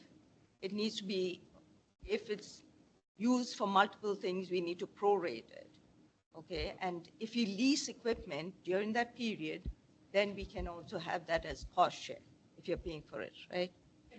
Yeah, just like a license leasing. The other question I have is cash, right? For a cash match, it was written, I'm not well versed in these rules, and that's the most complicated part, is the cash part of it. You said if you have investments on similar work, right, like research investments, that can be counted as a match. How do we prove that?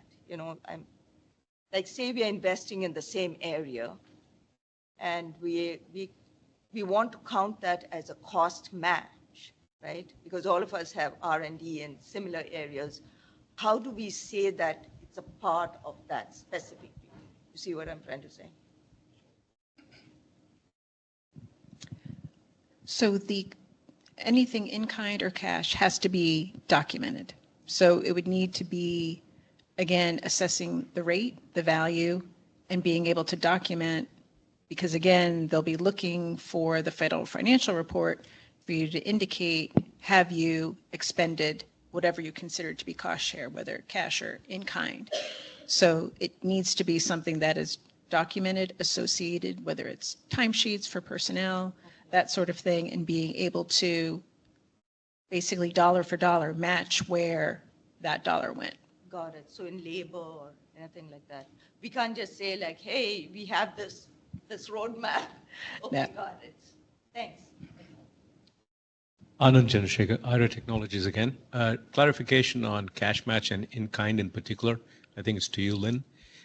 If we have an M&O partner, an operator, what kind of things could they consider in-kind? Spectrum use. There's a lot of data that we would need to do from an AI standpoint. How would we value the data? If they're providing compute, could that be in-kind? I'm broadly listing a few things, but you may have some things that are in scope, some that are not. And it depends how that's, say, using Spectrum. How is the Spectrum being used in support of the project? So if it's not somehow being used for testing or any of the processes that we fund under the grant, it has to be something that would use for match, something that would be paid for as a federal cost, as well as it's necessary for the completion of the project. So let's say we're doing a pilot with a U.S. operator, right, for the purposes of this, and it's in, say, Northern California. We're using Northern California data.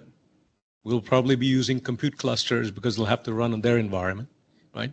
And can all of that be considered in kind, and the resources they put on to help this be deployed, could that be considered in kind, or would those not be counted? Well, here's an example to use. If you needed that to execute the project, is that something you would buy from someone, for example? Like if it's something... 100%. Right. So then it would certainly be a cost that would be allowable. And again, it would just need to be prorated and documented how they arrived at the value of the data. It's not necessarily that's something that there just needs to be documentation of how you calculated what it's worth or the fair market value. Okay, got it. Thank you. Peter, you got something online? Or Elena does. Yeah, I do. I was about to jump in the fair market value part of the answer you had, Lynn. But the question is, it's addressed to Richard, Richard, you said that may allow certain field demonstration activities overseas if there is a compelling reason.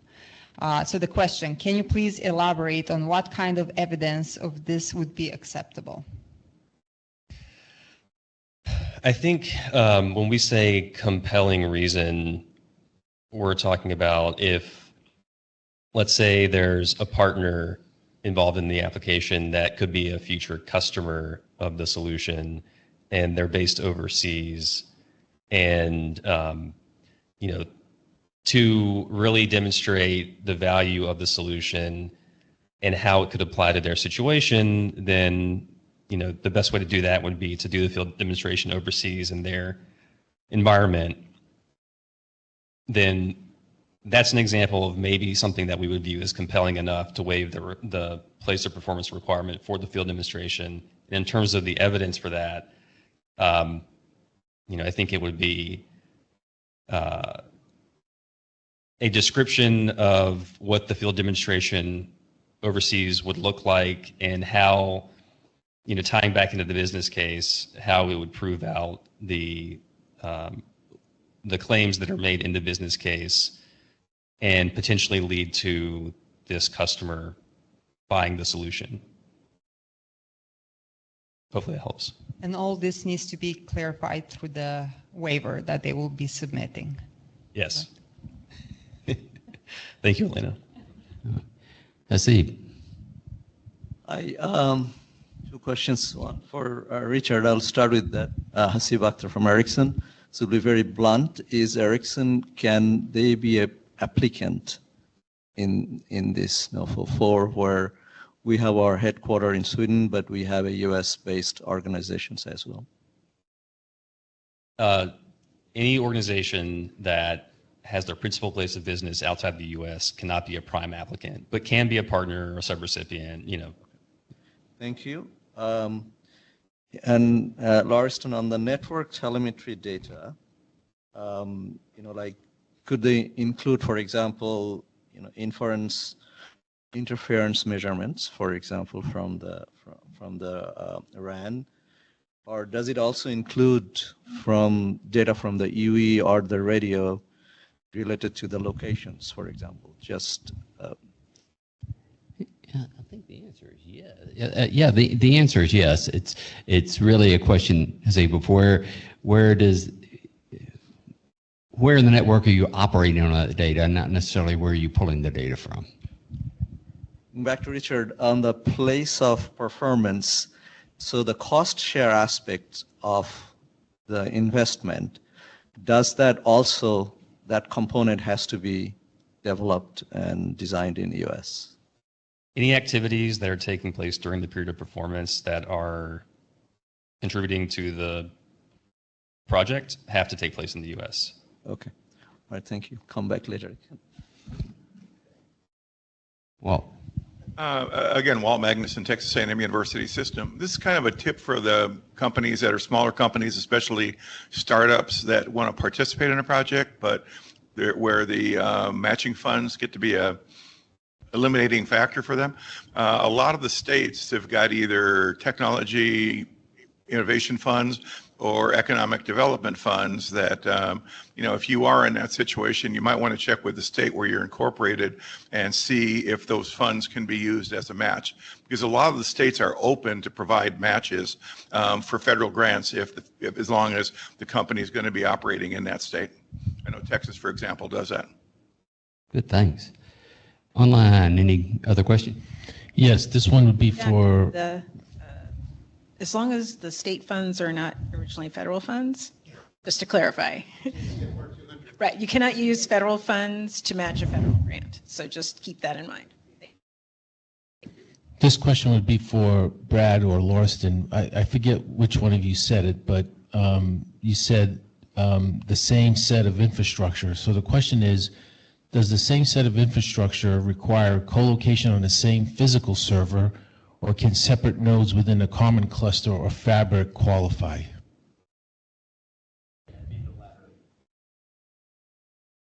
Yes, the latter of the two, the second part, that within a cluster. Do I get to ask multiple questions or just one at a time? Okay, go ahead.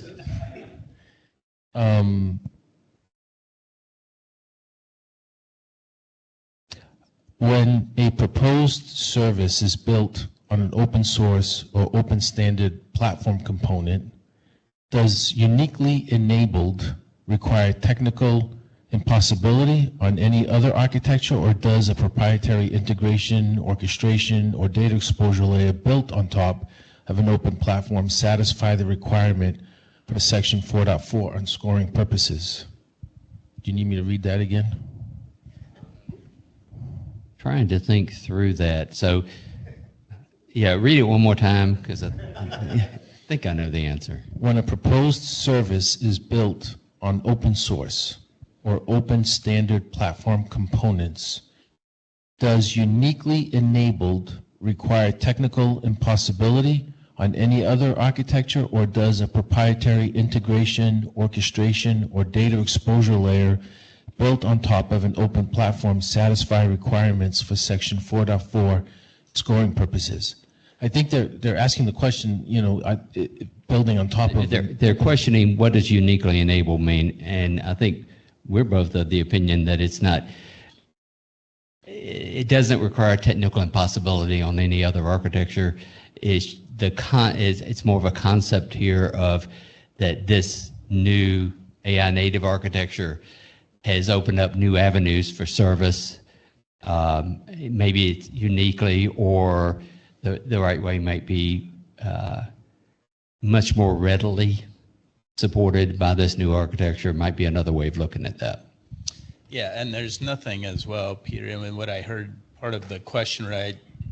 Anytime we hear the words proprietary, right, we all get knee-jerk reactions, but we fully understand and acknowledge that it's likely, if not, highly probable that there are going to be proprietary components to this, right? I think where that becomes super important, right, is when you say, okay, here's our AI solution and here's the data that our AI solution is going to leverage, right? Then you have to show a path. And if that's a proprietary path, that's okay, but that's where things like, oh, here's our agreement with data owner 123 that says we can access this and it's going to be in this format and so on and so forth. So, just add that. Hi, Eric Berger, Commonwealth Cyber Initiative, Virginia Tech. On the one hand, I'm kind of compelled to do the ad, but is there anyone who does not know about Virginia Tech and its capabilities? That's what I thought. So I will skip ahead. We've talked about data a lot here, and so this is a different shameless plug for the National Science Foundation. We were going to have a workshop on spectrum data science in October, but there were too many collisions with another advertisement, Milcom, which will be here in Bethesda in October, and NerdsCom, which will be co-resident. But this is really, the goal is to look at the technology, but also the economics and business cases for getting people to share all this valuable data that this program is going to help generate. So looking forward to everyone's participation. Thank you. This is, good morning. This is Kalyan from Keysight. Thank you, Amanda and NTIA team for hosting us here. So 2 questions from me. In NOFO 1 and 2, the role of a foreign entity was very clear.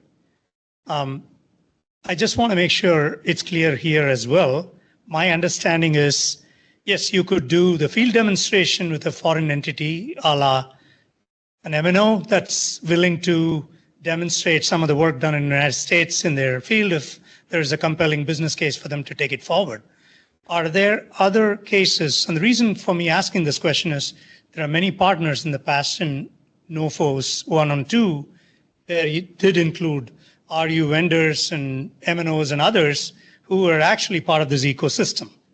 Could you just comment on what foreign entity role and how we can scope them or not scope them as part of this particular NOFO?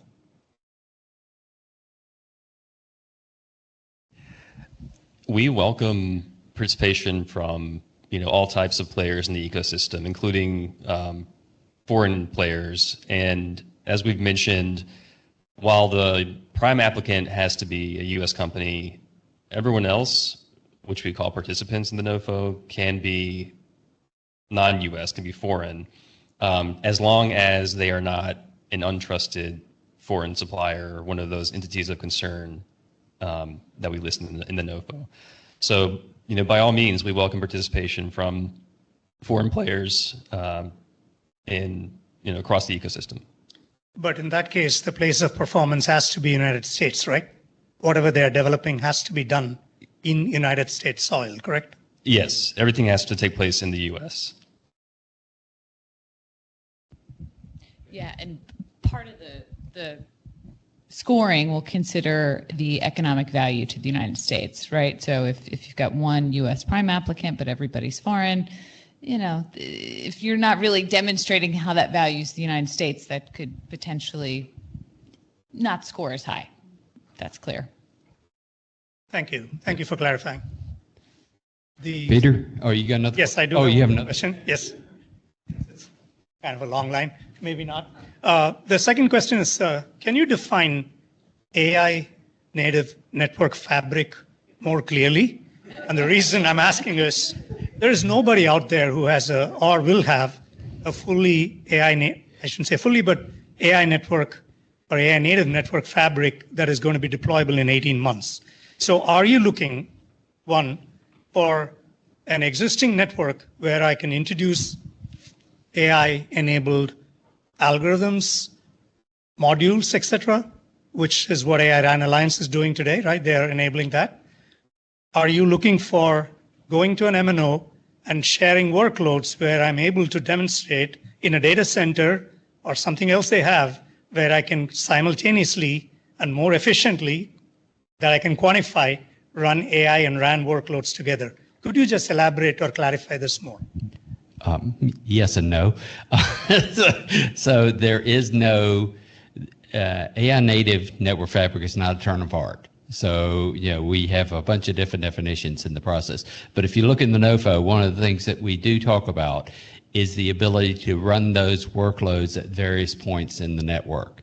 So you can extrapolate that a bunch of different ways, but by example, am I running that workload in an AI factory? That probably doesn't get you to where you want to go, which was one of your questions. Are you required to run it on an existing carrier's network? No. So I'll step back and say, the other thing we're the innovation fund. So we're asking you to innovate, and we're not limiting you to a term of art as far as AI native is concerned. We're really, as we've said in the NOFO, and as it's also said in the various AI action plans and AIEOs, et cetera, is that we're trying to figure out a way to help U.S. companies get AI-enabled capabilities into the broader telecom network. So that requires a certain amount of new processing capability to exist, and we're not saying what that processing capability has to look like.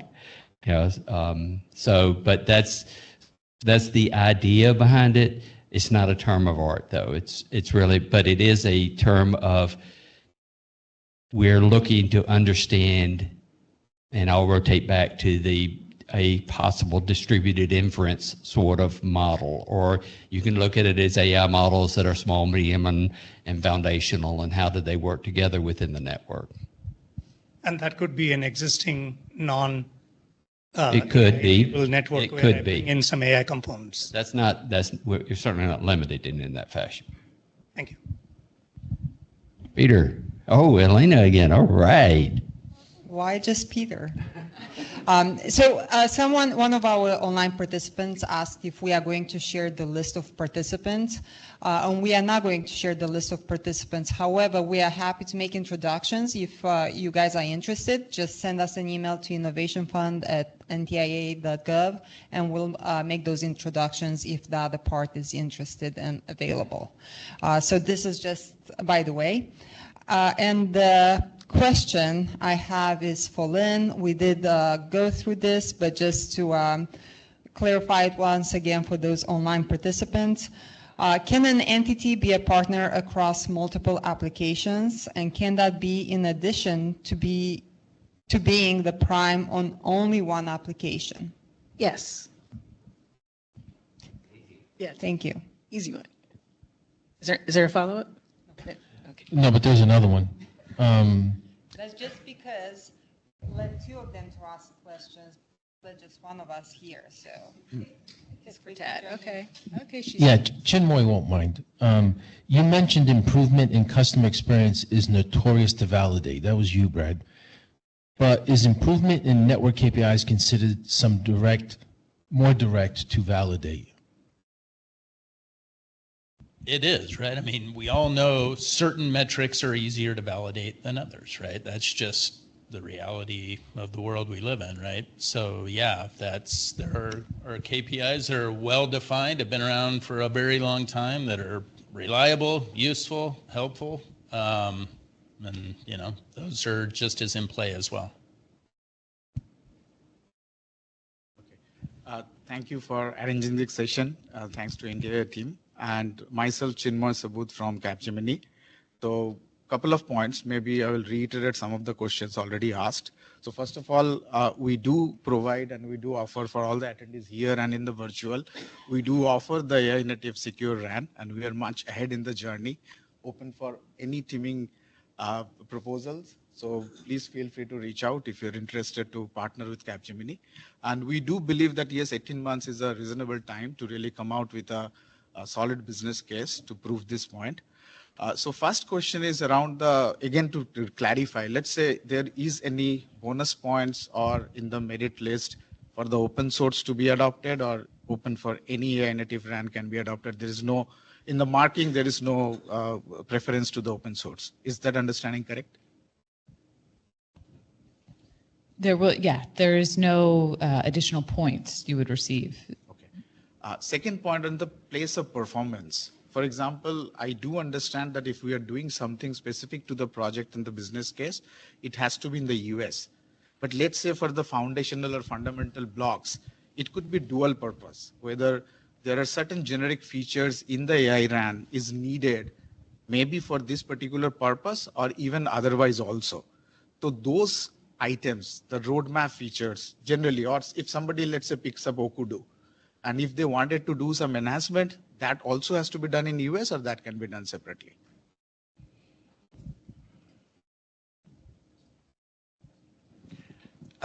Would you mind restating that question? I'm not sure I understood it.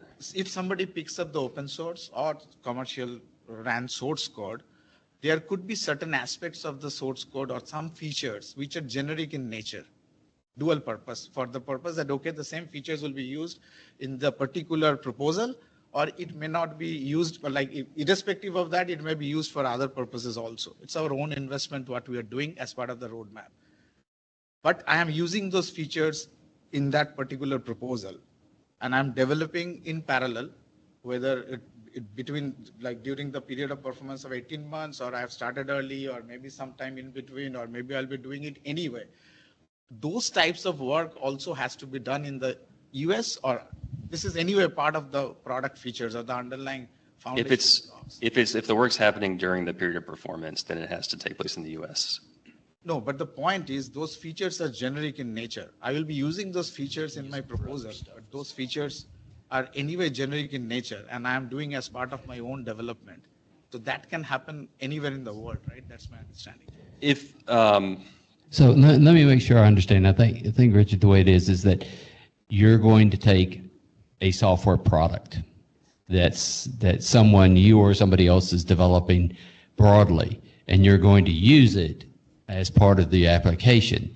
But the development that's going on with that product is just the development screen that's going on for that product, not specifically for your application. It's just that development is going to take 6 months before that product is available to you. In that situation, it sounds like it's not development that's directly related to the application. Is it? That is a little bit of a tricky one. It might be one we have to take back and think about and get back to you on, but Yeah, so, my inclination is that that would be okay. But let us get back to you directly on that. okay. Thank you. You're up. Thank you. Todd Warble, CTO of SecureG. We deliver trust to digital systems. We are also a proud NOFO 2 award winner, so thank you, Amanda and team. It's been an excellent experience so far with our supply chain traceability solution. In particular, did also want to throw out a shameless plug since we're all here to do that, but if you want to strengthen your security proposal, definitely please feel free to reach out to me here. I did have a question in regards to how the NOFO background was written and some of the things that it points out there, particularly with regards to security aspects. If I may, in the background, it states that applicants will need to demonstrate how security is integral to the network architecture, and they may also choose to feature security as a commercially viable business case demonstration. I could read that a couple of different ways. One would be as the field demonstrations are written and the business case is written, it would be that you're developing AI workloads that are intended to secure the infrastructure, et cetera. I could also read that as being able to bring a security solution that's generic to any AI workloads. And I was just curious if this was specifically going one direction or the other, or if a generic security infrastructure proposal would be. I think both are true, Todd. I mean, you can do either one. Certainly, AI-enabled security is a very interesting workload to think about. But I think either approach you can interpret that both ways in the process. Excellent. So obviously the way that the field demonstrations are written and the business case are written would have to be kind of uniquely spun around that type of solution. That would be acceptable as well, correct? Correct. All right. Which is a foundational activity that we're looking for, is a secure network from the start. Agreed. Okay. And then the final question along all of that, NOFO 2 is very specific, clear direction around MRL and TRL for entry and exit. Given that some of this is stuff that is probably already productized for a lot of folks, and obviously 18-month period of performance, we're expecting to take things commercial, during that period of performance. Assuming there's no penalties or concerns with taking aspects of the solution commercial before the end of the period of performance. No, not at all. Perfect. Thank you very much. I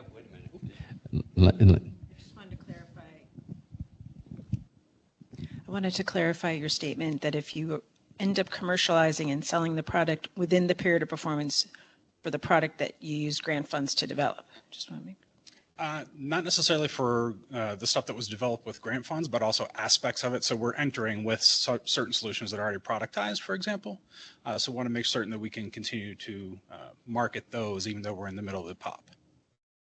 Certainly. The only thing you need to be cautious of is program income, that if it's any of the elements that were paid for by the grant, the government has an interest in that. So would certainly ask you to talk to your FPO more about that if you have any concerns, and we can work through those issues because it's a common problem that our recipients are starting to have, which is a good problem because they're commercializing.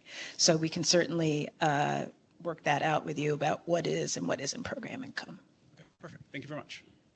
All right, now I can actually call Peter this time, and I'm not mistaken. Well, you might get both of us, but there's another security question that came in online, and this relates to post-quantum cryptography readiness.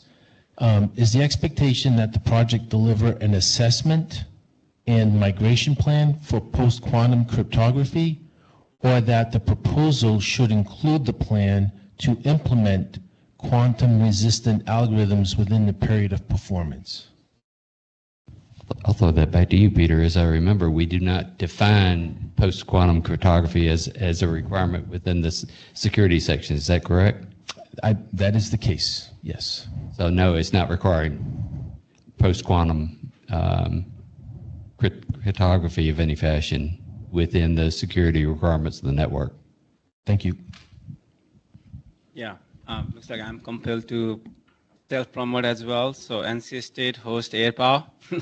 It's a 7 square mile area with 5 base stations, and our main go-to use case is UAVs, but we do more. it was required. I'm the outreach director for AirPower. So back to my question.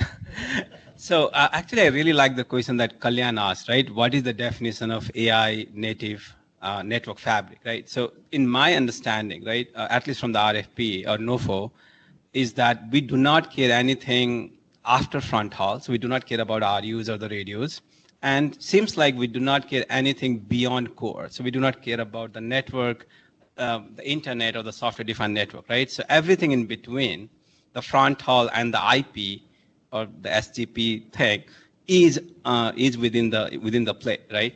Now within that, seems like what Brad said, the RAN is what we are mostly interested in, right? Yeah, transport can play a role, core can play a role, but RAN is where we really want to focus. Now within this AI RAN or AI native, now that we have defined AI native network as AI native RAN to the large part, there is a slight discussion going on or a conflict going on, right? That is it really open AI RAN? Because seems like we are really interested in open RAN. But when I go to AI RAN Alliance, and seems like we have adopted the definition of AI RAN Alliance here, because we are talking about those three use cases a lot, right? AI for RAN, AI and RAN, and AI in RAN or whatever that is. So I guess my question is, how much, like, what is the role of Open RAN in this AI RAN call? Is it the RU, DU, and CU, or the DU, CU? Is it the interfaces, or are we looking at these, let's say, applications within the RIC, the near real-time RIC and non-real-time RIC? Like, what is the scope of Open RAN in this proposal? Open RAN, you could look at, so let's step back and say we are not clearly defining Open RAN as only O-RAN Alliance specifications in this case.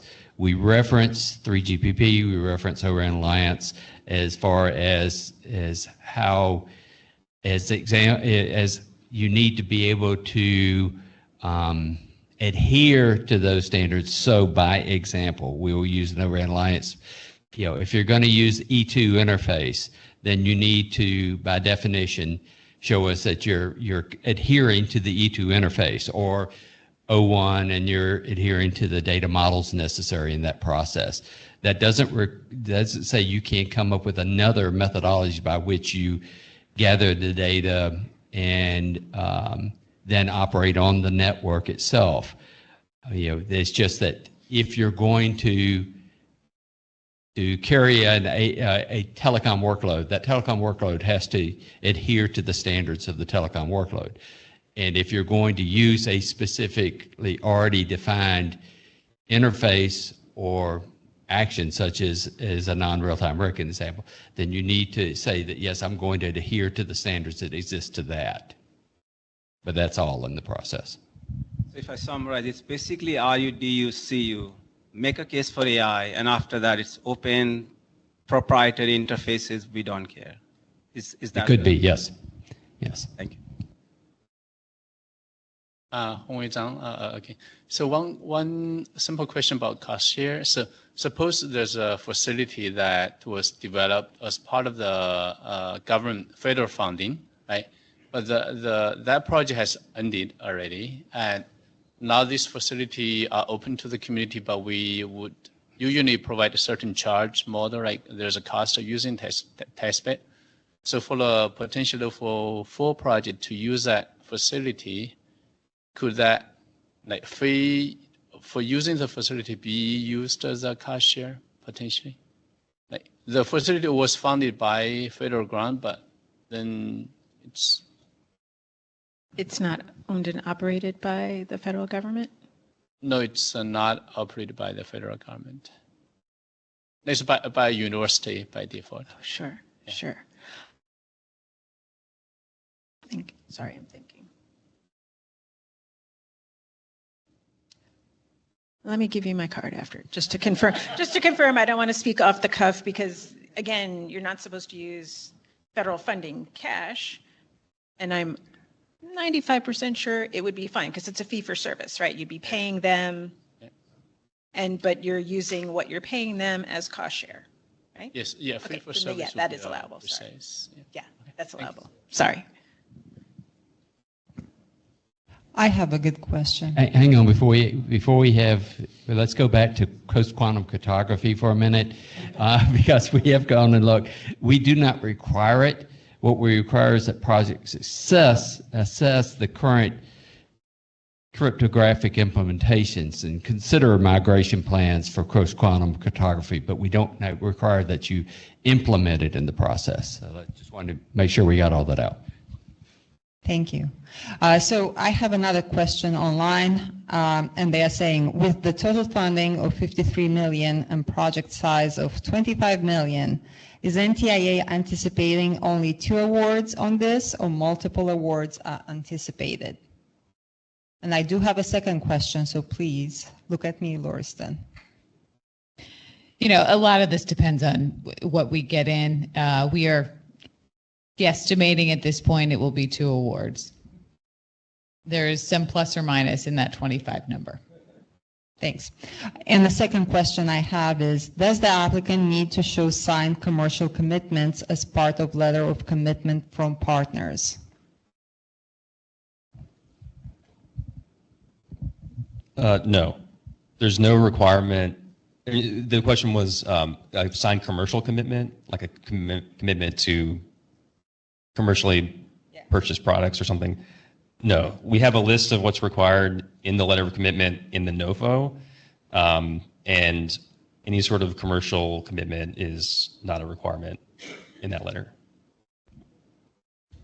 Larson, yeah, although any indication that a partner or any participant is going to purchase the solution after the period of performance is very much favorable, something that we, would love to see, so not a requirement. this is in line with the questions you just got from the gentleman from NC State, but I think may provide more clarity. The question, statement then question. The NOFO emphasizes both an AI native edge network running simultaneous workloads and a highly scalable commercial business case. Given that sectors like critical infrastructure and large university campuses require localized edge compute to maintain zero trust security, they represent a massive enterprise market for a managed network as a service model. Does NTIA view B2B deployments to these environments as qualifying commercial use cases, provided the applicant demonstrates a repeatable SLA-driven revenue model with clear pathways for broad domestic deployment and international export?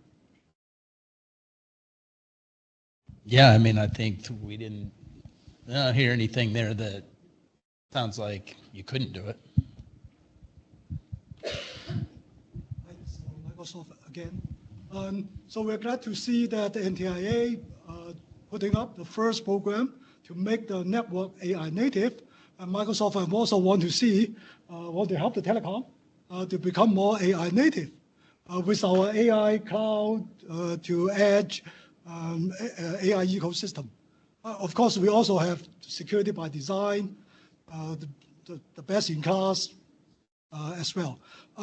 Now, my question is, another thing that probably not included in the program is that our AI developer agent, workflows, in our practice, for example, if we can help the program compress the workflow from, say, an 36-month or 32-month project, compress down into 18 months, would that be something that considered as a cost share?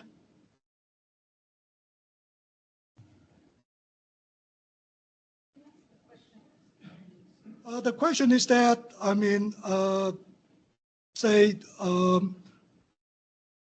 in our practice, we have been using AI, not just Microsoft, but many companies, many AI companies, been using agents and AI workflow to accelerate project developments. So using our expertise in accelerating project development, would that be construct in some kind of way as a cost sharing, if we would like to help the program in such a way?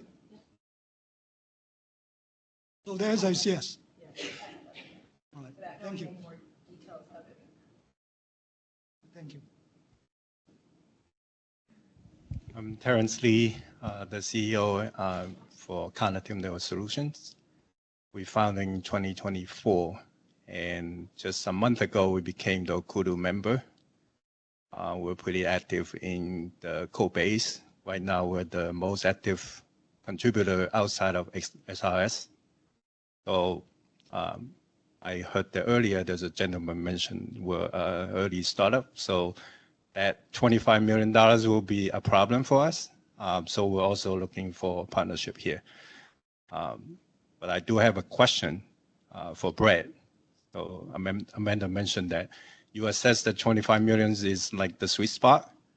But my question is, what kind of scale are you looking for? I know you mentioned it's not New York City scale, but we believe our solution can be pretty cost effective. We don't believe we need that much money. So is that some scale that you're looking for that we think that we can meet that in case we don't have any partnership? Yeah, I mean, we don't have, by all means, jump in others. To my knowledge, any kind of defined scale, right, that says, oh, this is when it becomes acceptable and this is when it's not, right? What I would tell you is all other things being equal, and this goes to Lauriston's kind of example earlier, all other things being equal between two applications, if one has a commercial upside of here and the other one has one that is clearly here, then the one that's got the greater market moving impact would be the one that would be selected in that case. But I'm unaware, I don't think we've defined any kind of a line that just sort of says, oh, this is sort of when scale becomes acceptable and when it's not. I think Amanda said that in the end, one of the determining factors is economic impact. And so that's where you can look at the various scales and judge where's the largest economic impact for, in this case, American companies, and that would be part of the determining factor. I'll just add to that. One thing to keep in mind is going back to eligibility. We are looking for applicants who are capable of building and deploying, this type of secure compute environment that can support an AI native fabric. And there's a part in the NOFO where we give a little more description on what kinds of evidence we might look for to understand if an applicant's capable. And some of that evidence might be experience that the applicant can point to in the past that they have successfully developed and deployed a solution broadly across different geographic regions and customer bases. So that's just something to keep in mind as well. Right. Yeah. So the follow-up question is, so we do believe that the way to win this is the intelligence layer behind the protocol layer. So if we are looking at the current scale or incumbent, then we're probably not looking enough of innovation. So that's why I asked this question is the new players has to be able to overcome that barrier. So I think we know what to do. We just want to see if we have a shot or not. Thank you. Elena has the mic. Yeah, so the question is there any merit for vendors in partnering with customers with international presence to showcase the exportability aspect of business case compared to customers only operating in the US?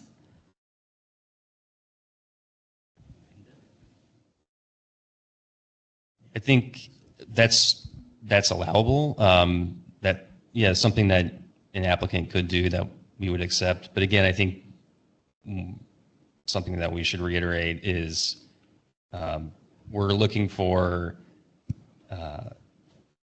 a business case that can describe how the project and the solution can be exported abroad and increase the U.S. share in the wireless communications marketplace.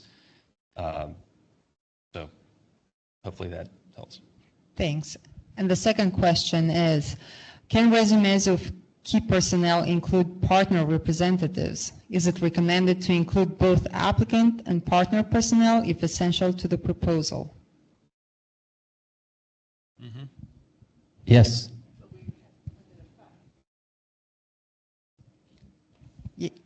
There's a limit of 5 resumes, so we will only look at 5 resumes for key personnel, and anything beyond that. And it doesn't matter if they are the main applicant or subrecipient or partner. Correct. Thanks. And they should be playing a primary role in the execution of the project. Yeah, Jim Dolan, Aeronaculus. Quick question. On the letters of commitment, you mentioned that the letter should address all of the requirements. Some subrecipients are not going to be involved in everything. For example, we'll probably have a specialist doing the cybersecurity. Does their letter of commitment need to talk about the business plan, or? It just needs to outline what role they will play. Right. So if what you're describing now could be in the letter of commitment, that explanation. And again, if we're asking what share of federal funding they are going to receive, which could be 0. And if it's 0, we ask that you indicate 0 in the letter of commitment as well. But yeah. Okay, thank you. Sure. Can I also just clarify that when we talk about requirements for letters of commitment, under the NOFO, under the letter of commitment section, we have specific requirements there. So those are the requirements for the letter of commitment. Ronald ODC. This is about the test network. In your financial spreadsheets, there are very specific line items about everything that you have to purchase and a lot of the services around that. Considering that when we come in with this application, some of these things may not be determined yet. Or when you start talking about actually building radiating sites or an enterprise network, all those pieces you may not know what you need until 12 months down the road when you're actually trying to build it. So considering that the reporting says, give me a line item for every single little piece, it could be fiber runs, it could be stuff like that, and we may not know that at the time of application, how would we handle that? I think it's your best estimate. The application, once it's if successful and approved, then would require a budget modification potentially to accurately outline the actual equipment that you're purchasing. But that would not entitle you to additional funds if you underestimated the costs that you have. So it needs to be your best estimate. But I wouldn't consolidate a lot of that if you anticipate that there's going to be types of equipment, et cetera, to show that you have an understanding about generally what is needed, but don't just put one line item and it's $10 million. That doesn't really demonstrate that you have an idea of where you're headed with the project, but you just may not have all of the specifics or an identified vendor. You don't need to identify the vendor by name if you don't have it. So. Okay. And then and you said no construction costs, but I'm assuming that the costs associated with putting things on towers, which in the industry is construction costs, that's allowed under this, right? No, that's construction. Really? Okay. Isn't it? That's what we discussed. Yeah. No, because then that triggers the Environmental Historic Preservation Act. All right, well, we can table that. Yeah, just. Yep. That's an important clarification. Of course. Yeah. Yeah, we'll get back to you on that in full. Yep. Thank you. Steve Akhtar from Ericsson. Going back to that non-RAN applications and applications again. So let me just read this statement and see if this is correct. The non-RAN applications are not a must for the field demo, but the solution must demonstrate the ability to run both non-RAN and RAN applications. And I have must in there, so.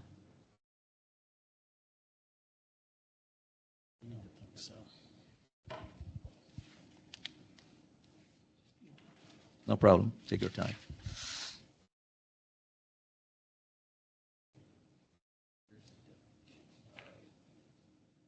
So while Lauriston's taking a crack at that, you were about to say something else. Go ahead. No, I mean, there are other questions, but I think this will depend on how you answered that. But there are other procedural questions. Should I go into that? Well, okay. Sure. Okay. Yeah, so. Hang on a minute, Hasib. So if you look under section 4.3, which is the description of the demonstration under the requirement, it does say that this, here we go. There is a requirement that via proposed AI native solution in a mobile communications field environment. So does that answer your question? Again, is it a computer vision and AI linked layer adaptation, both or just either, or whatever makes sense for the business case? I don't know that we get that specific in the process. I think conceptually, the idea behind this is that whatever is being done, part of it has to operate within the mobile communications environment. Here we mean the RAN. So you can look at it from that standpoint, but it's not to the level of detail that you're asking in the process, I think. Yeah, I mean, I guess the challenge that I'm having with all that is that the RAN compute we're using for AI workload in the RAN, right? Do I need to have a capability to use RAN compute for non-RAN AI workload? Is that a must?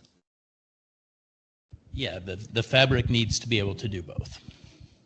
So the capability must be there, but a non-RAN compute, or sorry, a non-RAN application may not be part of the solution if the business case doesn't require it.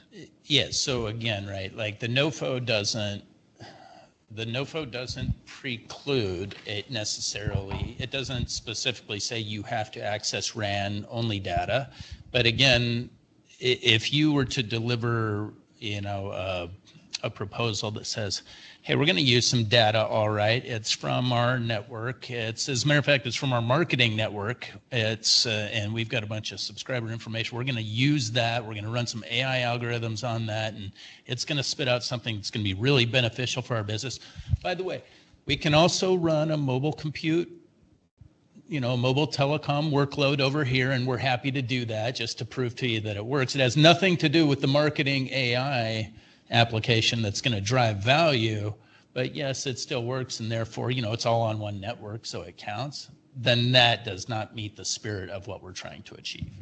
And I now would turn back to, I guess I'll do it this way, take page 10 of the NOFO, item 1 under the AI native network fabric, provide a secure compute environment capable of supporting AI applications, including those leveraging network data exposure, mobile communications, and other workloads at any point in the network simultaneously. So in the end, that's sort of the governing piece of how this works. So you can look through that and say, how do I support those workloads at various points in the network to answer that question? Okay.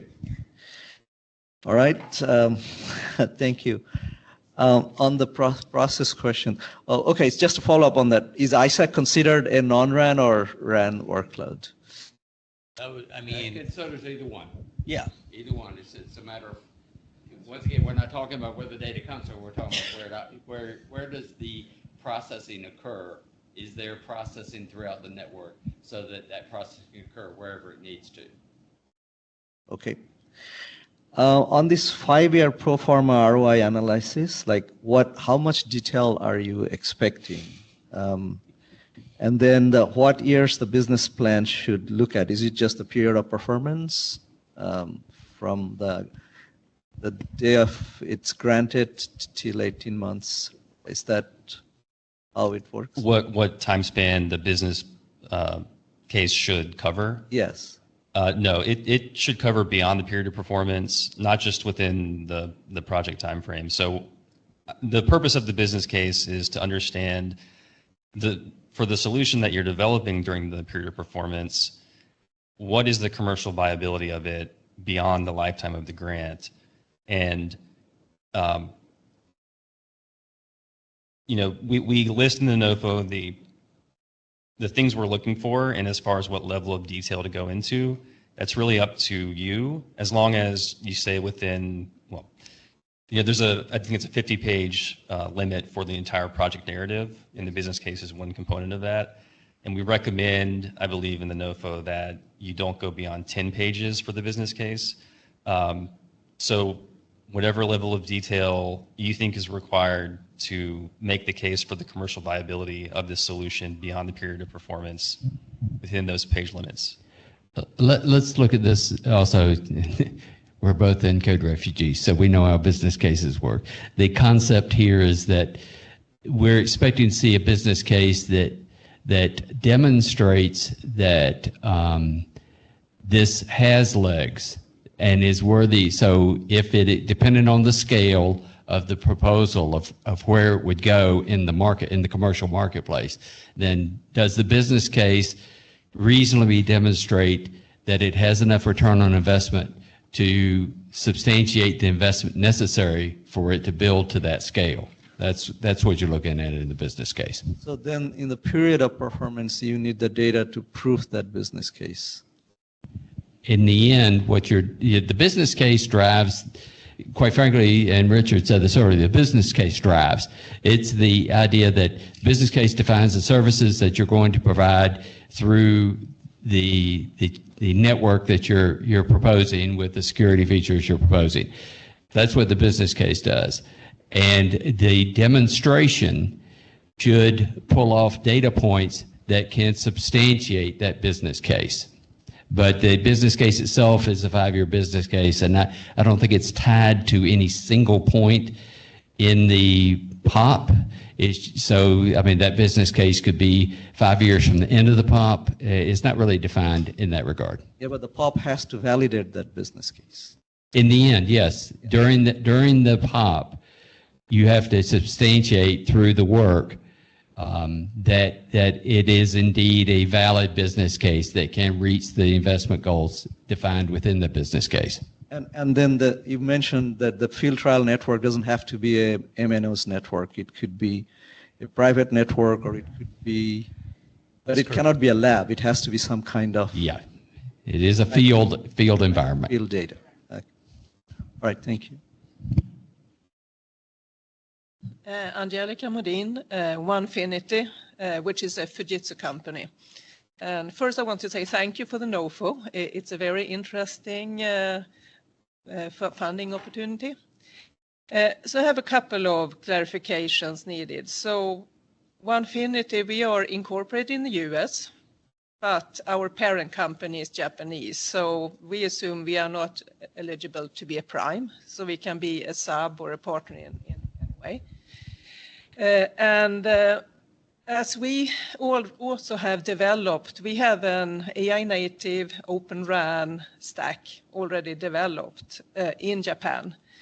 So we can, if we bring this into a project, what options do we have? We can bring it in as with a license, we prorated for the time of the period performance, or some kind of cost share, or what options do we have since this has been developed outside of US? We understand that if we add any feature or do any development, that has to be done in the US to qualify for funding. But if we bring something in, develop outside, what do we need to think about options? I think it goes back to what Lynn was talking about earlier with the licensing. I mean, as far as the cost share part of it and the licensing, I think Lynn might be able to better describe it, but I think it goes back to what she was talking about earlier. You're correct that you can use equipment that comes from Japan or overseas in the project, but any new additions, anything that you're building on top of that has to take place in the U.S. I don't know, Lynn, if there's anything that you want to add specifically there. Again, it would need to be considered, is it something that was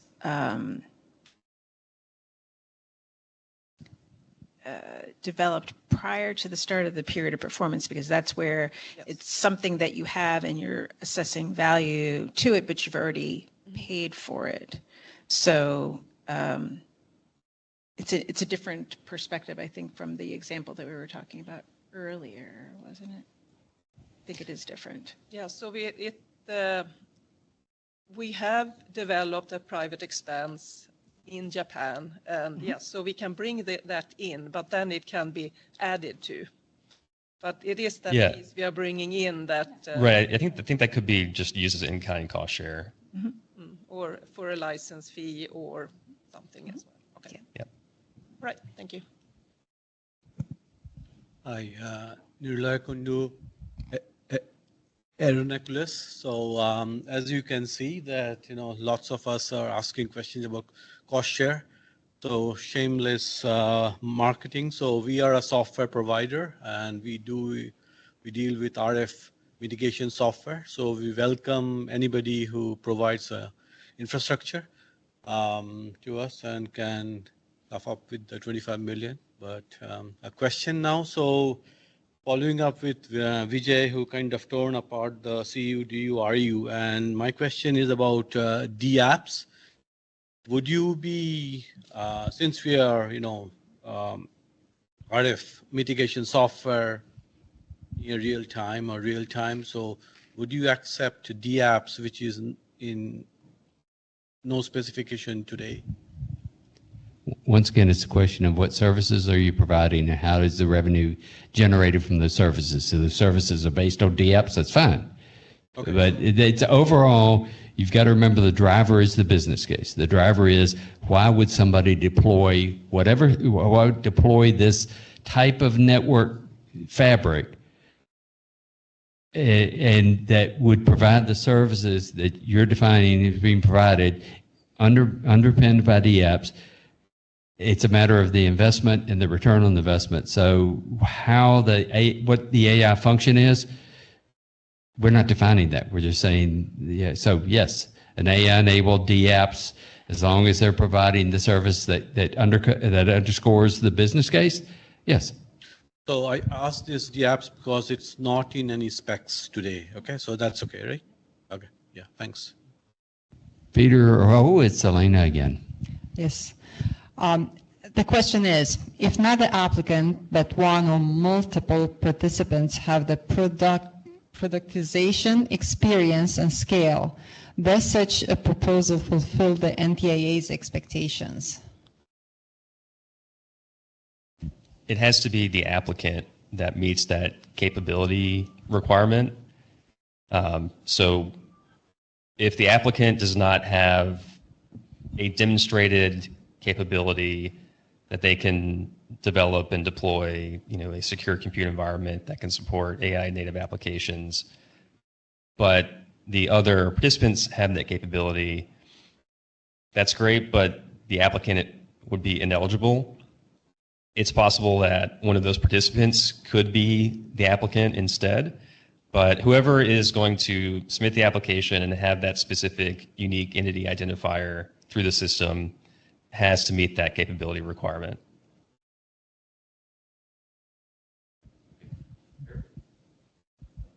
Oh, I'm sorry, I got out of order. Okay, I'm Raghunath from MDocs. So this is related to Brad's example just now for the AI native question, where we have the RAN workload and the marketing workload on the other portion. So after 18 months, most likely the purchaser is the MNOs. They are not going to make the investment for the AI infra, right?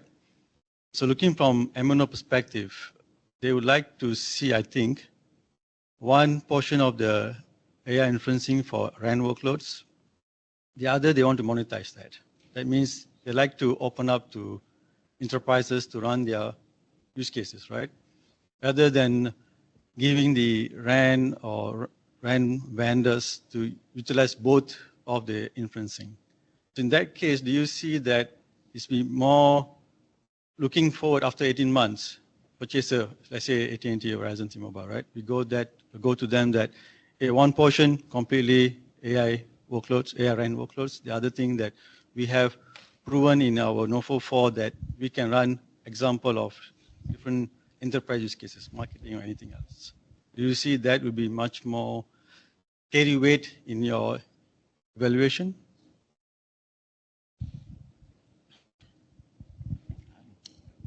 Yeah, I'm going to take a crack at this, okay? And if I miss, then you take a crack at it or somebody else. The way, you know, the sophistication in certainly the orchestration on, you know, the radio access network has well defined and been going on for a very long time, right? What is also very well defined, right, is containerization schemes, right? Logical dissections of physical networks, right? That say, okay, it's one physical network, but really it's two logical networks, right? All that stuff is fair game, right? I get it. The MNOs traditionally, right? Like nobody touches, you know, Moses came down from the mountain and said, thou shalt not affect network, right? And so they don't touch that, right? That stays on its own. Everything else runs over here, right? Now, for those of us that are old enough to remember, 30 years ago, IT worked that same way, right? The mainframes, by God, you don't touch them, right? They are running the critical applications, and we'll run some other stuff here. And over time, eventually, right, all that got melded together, and now it all rides on one set of cloud infrastructure that, because again might be one set of physical infrastructure, it can be logically, you know, provisioned, right, and bifurcated and cut off and scaled and all that stuff quite easily.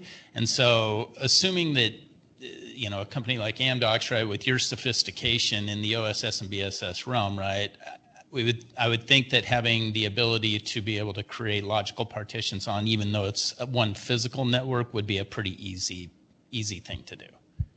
Did I answer it or not? Kind of. Nice to see more, because you brought the point earlier that we somehow need to make it one story, the marketing and the AI workload, right? But in reality, what MNO is expecting is the other side can run completely RAN workload. If needed, can consume some of the inferencing from the other side. But what I like to see is how we can convince MNOs, because they're not going to, end of the day, spend money, yep, right? So we need to convince them, right? The way to convince is to show from NOFO perspective that, hey, we have proven use case that one side of the house fully ran, the other side you can onboard anything. Yep. So that anything is what we need to demonstrate that it works, because security is a key, like you said. It's not that easy to open up the other side of your house to somebody else to go in and use. So that is why I'm trying to see, like, is it someone proposed that kind of a combination? It still be evaluated as one, not, okay, this is really nothing to do with RAN, so -5. That's the question. Yeah, I think that's okay. Yeah, I think so. Okay, thank you. Here. Okay, now I'll go. Thanks. Thanks for the Amdocs thing. So again, I won't talk about Virginia Tech. I see at least 4 companies here that are Virginia Tech spinouts, so you have an idea of our capabilities. I'm going to pitch Notre Dame. So make believe I'm Monisha. And what we did want to talk about is she's got at least 2 really good data sets that you all might be interested in. NSF supported, so you don't have to pay for it, but no, you won't be able to get cost share from it. One is spectrumsharingsandbox.org, which is a lot of information collected, real information on CBRS bands. I also love it .org. You're supporting the Internet Society. That gives us the IETF, gives us the internet. The other is sigcap.crc.nd.edu. I have sigcap. It really tells you, and she's collected a lot of data on what's really deployed, not just what the carriers say is deployed, but what's really out there, performance and all that. So 2 good data resources, another entity that you might consider partnering with. Thank you.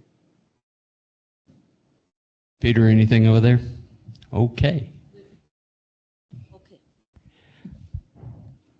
cost share again. Okay. Okay, my first question is, after today, if you have any questions or clarifications, can we send emails? Okay, that's good, because I think I'll have a lot on this cost share thing. So for cost share, for say in cash, which is maybe R&D or whatever we are doing, right? So for the labor, if I'm showing some labor matches, how is there a fixed rate we have to follow, or can we show like the salary slip? How does that work?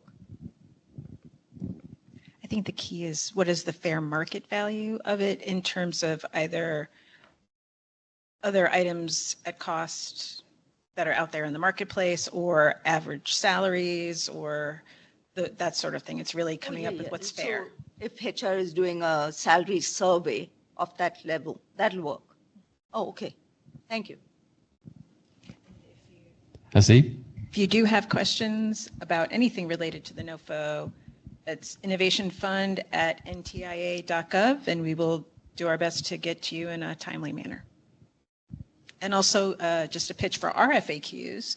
They dropped yesterday, so also be on the lookout for, as questions come in, we do look at potentially putting the questions that come in out on the FAQ on our website, so that way everyone has access to the same information.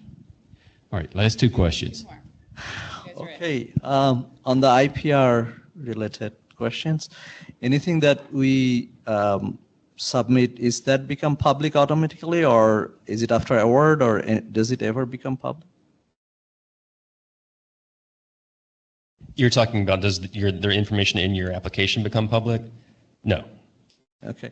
There is a piece in the NOFO, though, which Elena, I think, maybe was going to flag, that says that we may, if there's an award, that we may want to have the ability to publish like a summary of the project. So whatever is in the executive summary, and we clarified it in the NOFO, whatever you have in the executive summary, it should be information that we can publish online. And in terms of the IPR protection, is it just applicable to the applicant or to the partners also? I mean, that's applicable to everything in the application. Yeah. Okay. And the last question, can the partners, like a partner, buy something from the partner, another partner, and show it as a cost here? So A, B, C, three companies, B buys from C, and then shows that as part of the cost share if it is, of course, necessary for the project. Okay, thank you.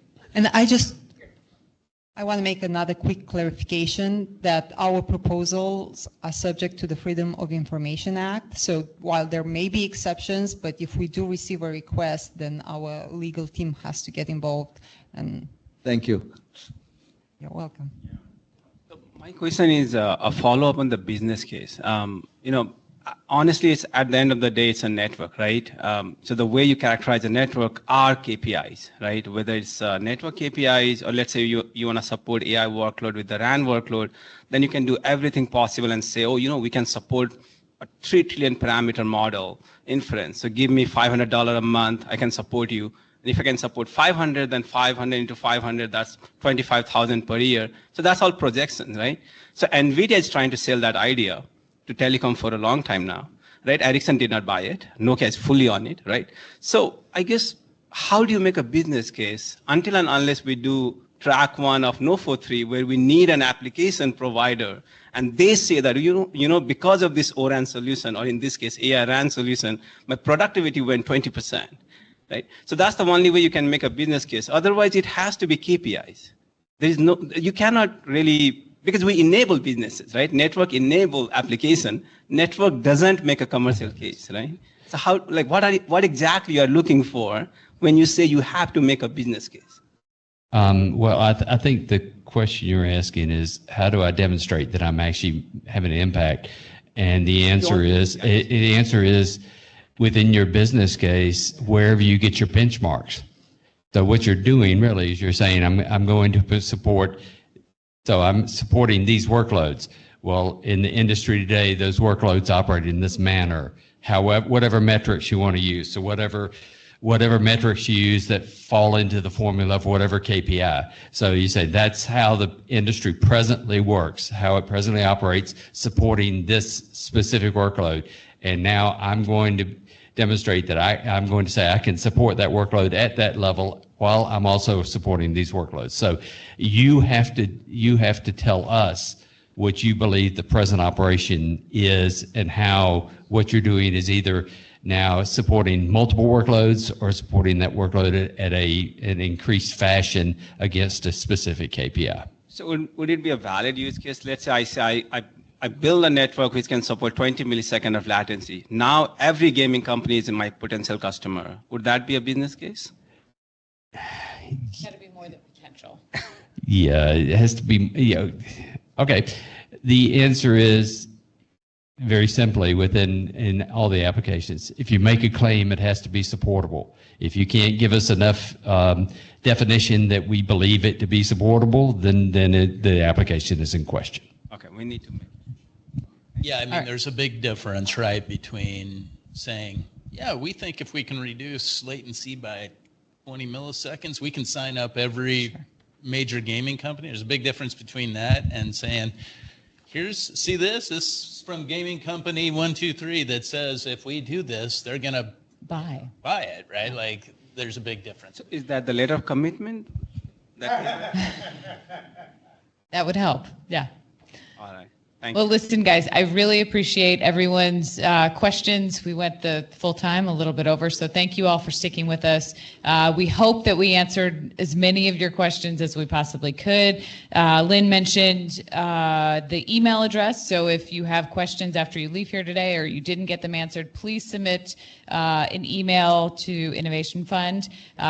We will respond to you directly, and then when we get a critical mass, we will post questions to our FAQ website, so please check there as well. Thank you and best of luck, and I'm really looking forward to your submissions.